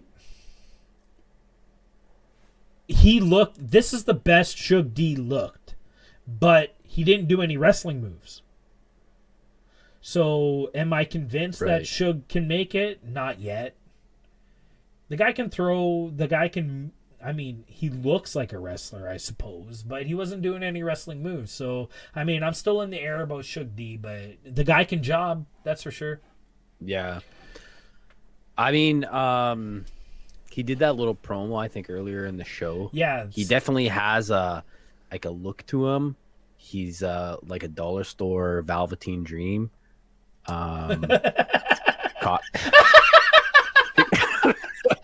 Get a copyright on that one because I just thought of it. Oh man, it's true though.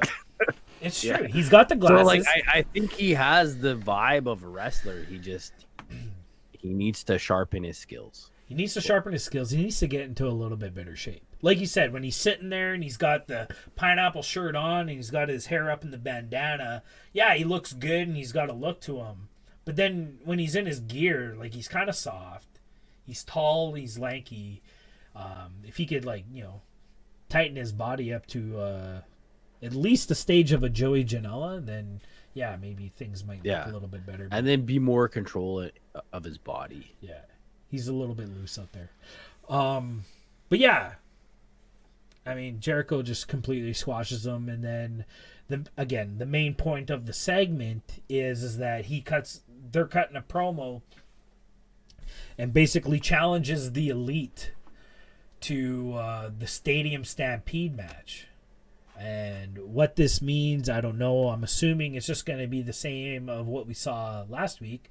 Some kind of street fight where they're going to go all over Jacksonville Jaguars Stadium and just wreak havoc on each other. So does this mean... So this is what befuddled me a little bit. So they're not doing this in Vegas? No, I don't think so. I think Double or Nothing is... I think they've said it. Because they have... I think they said that it's going to be at Daly's place. Oh, okay. Yeah, no, Vegas. Yeah, Vegas shut down everything until June 30th or something like that. Okay. Yeah. Well, I was wondering if they were just going to let them be in the place. Because, at the point that I heard all of that, I was like, didn't recollect hearing that it wasn't happening in Vegas. Yeah, no, that was news out of MGM, because they were going to do it at the MGM Garden Arena, the same place they did Double or Nothing last year. And yeah, MGM did a statement like back in March that they were suspending all events till like June 30th. And that included Double or Nothing. So ever since then, I think it's been Double or Nothing's going to be at Daly's place. Okay. But anyways, the Stadium Stampede match, it's on the books. What this match is going to entail, I don't know. But it sounds like it's going to be Inner Circle versus the Elite, if that includes the Young Bucks and or Hangman. I mean, I guess it's got to be for sure Kenny and Matt. Yeah. But if like Cody's not going to be in it, so it's got to be Hangman, right? It's got to be Kenny, Hangman. They need 5. Young Bucks and Matt Hardy, right? Like, that's got to be the 5. Cody's already busy, so that's interesting. Right. I never thought about it. Yeah, another part of the segment is that Vanguard 1 shows up, and he's got the T-shirt, the Inner Circle T-shirt that we saw a couple months ago, and Jericho doing his thing with inanimate objects that he can always do, and basically says, "Thanks for bringing the T-shirt back. This is your last chance. One more chance to join Inner Circle. There's no reaction. He's going to take that as a no and smashes it with the baseball bat, which I thought was good. And they all take turns beating the shit out of this fucking busted up drone. It was crazy. And then, Matt Hardy coming out and, man, this guy can act. Yeah. Yeah, he looked pretty distraught over. I believed it. Did you think that they were going to smash it, though? No. I mean, I shouldn't say that because I saw, before I had a chance to watch Dynamite, because I watched it late. I didn't watch it live this week.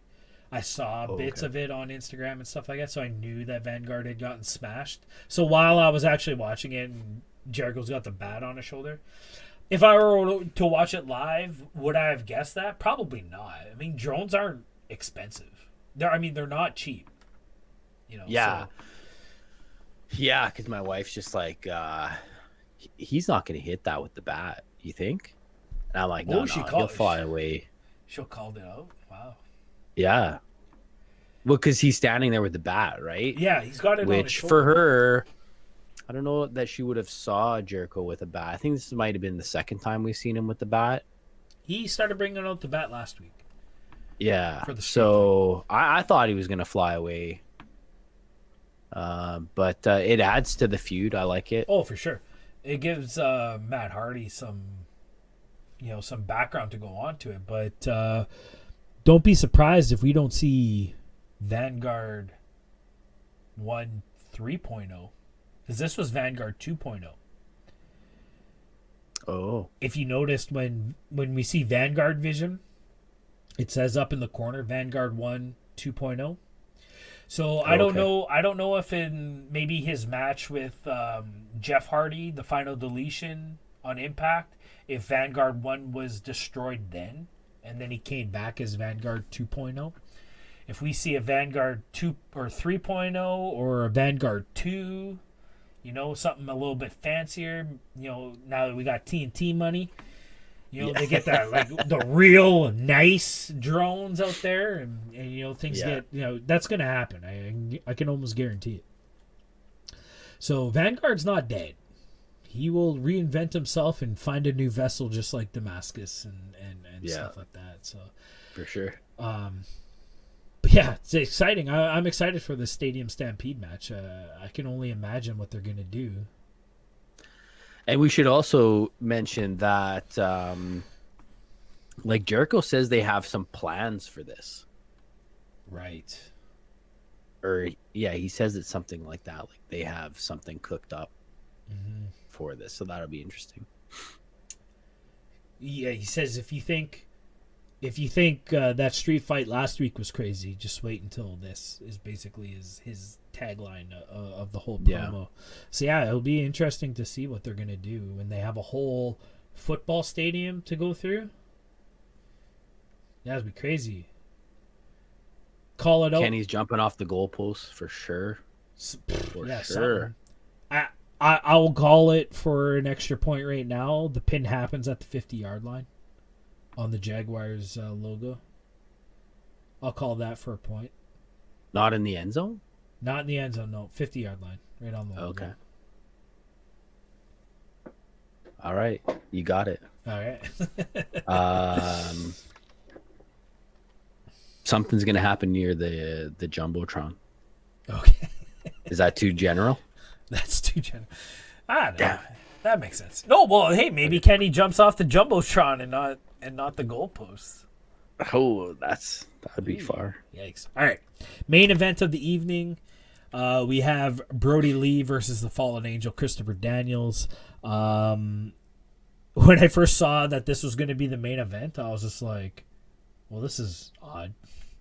But then it all kind of makes sense because, well, yeah, you got to close out the show with Moxley coming out, trying to get his belt back.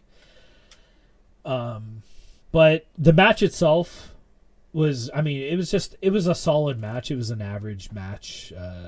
CD actually got a lot more offense in than I thought maybe he would have. He pulled off the Arabian moonsault to the outside this time, which is something he botched a while back against against the Lucha Brothers, which was the butt of the joke for a really long time. But this was a really good match, really solid. But this was all about the end of the show. It was Moxley coming out and basically laying waste to the entire Dark Order, getting his comeback from last week. What did you think of this whole segment? Yeah, it was good. My one thought is, where did they get these skinny dudes to be these followers? 'Cause, Yeah.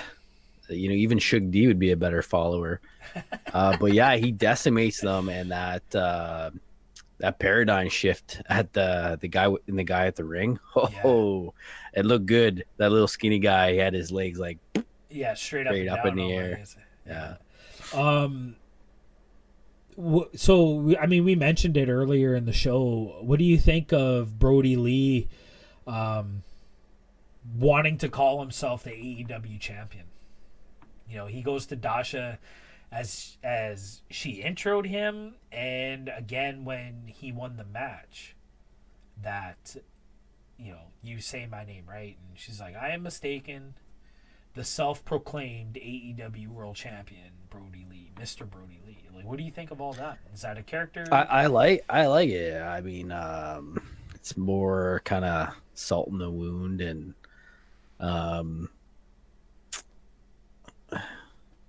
I don't know how this match is going to end. I haven't decided that one yet.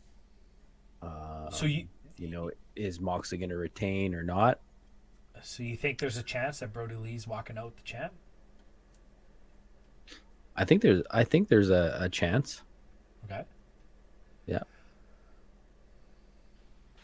But I want to wait to see kind of how they're going to display it. Yeah.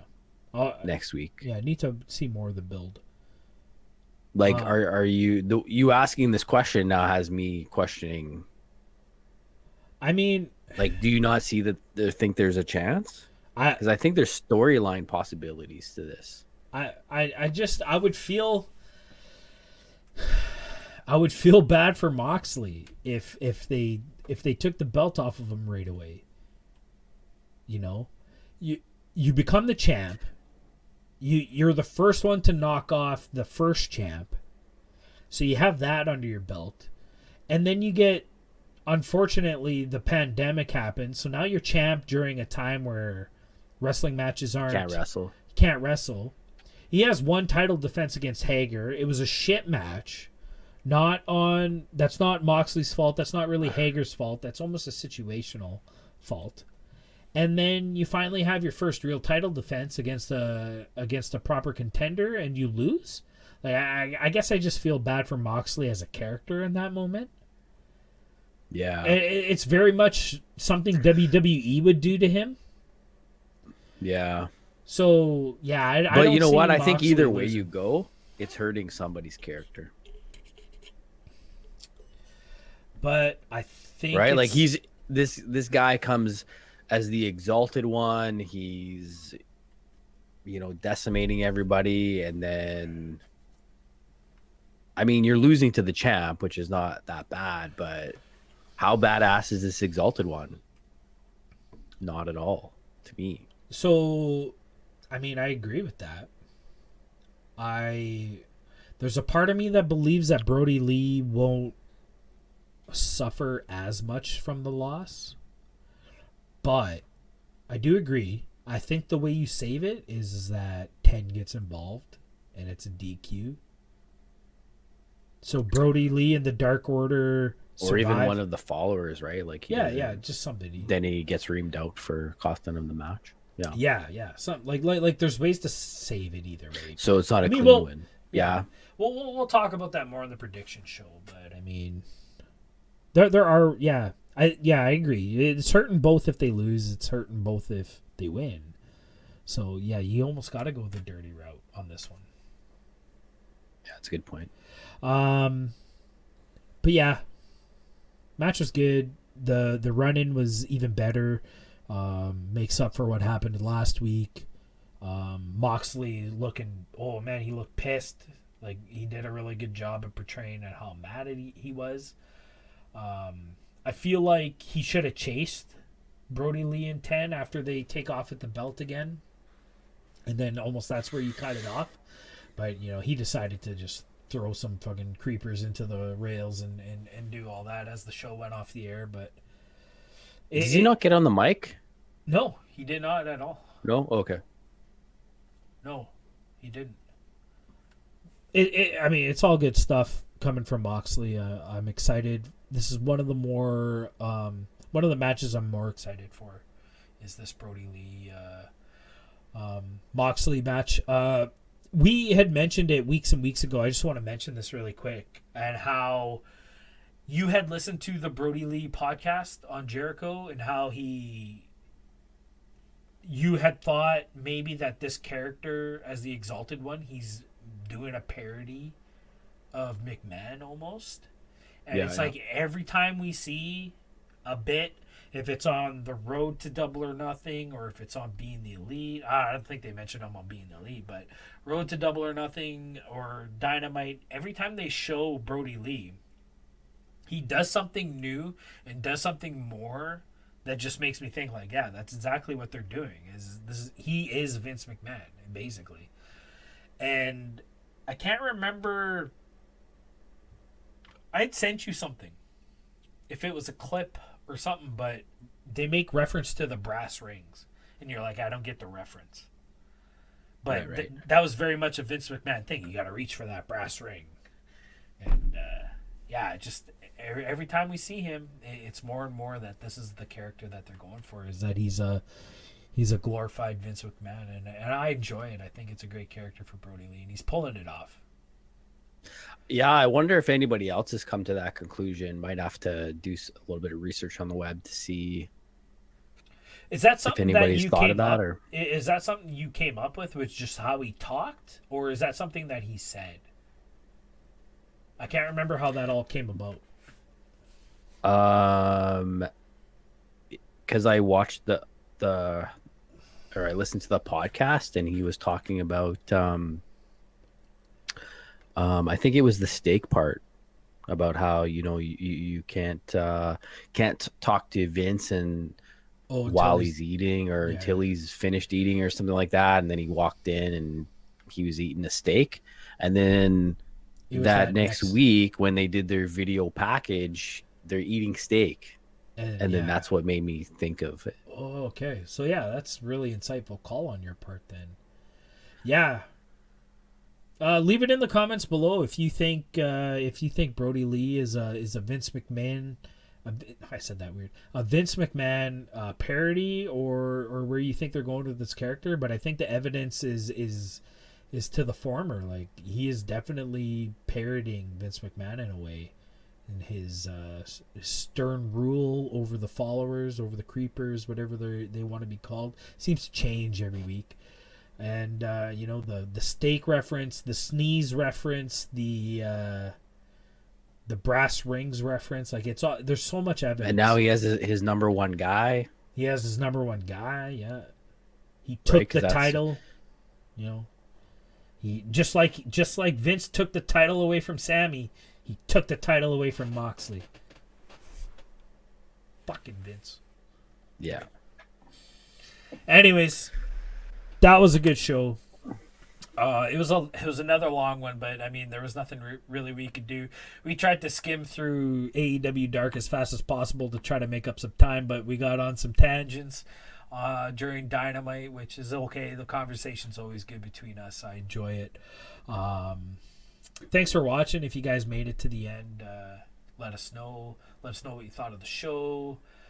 Leave a like, subscribe, like, leave a comment below, all that good stuff. Thanks for joining us. Anything you want to add to the end there? Yeah, no, I this has been a really fun show. I like when we just go off and talk about stuff. Oh, for sure. Yeah, I think that's what we do best, is just, that makes me think of this, and then we go on a rant and stuff like that. It's always good stuff. But thanks for watching. Don't forget to like, subscribe, leave a comment below, all that good jazz. And as always, go fuck yourself. Jason Corvette. Peace, guys. Peace.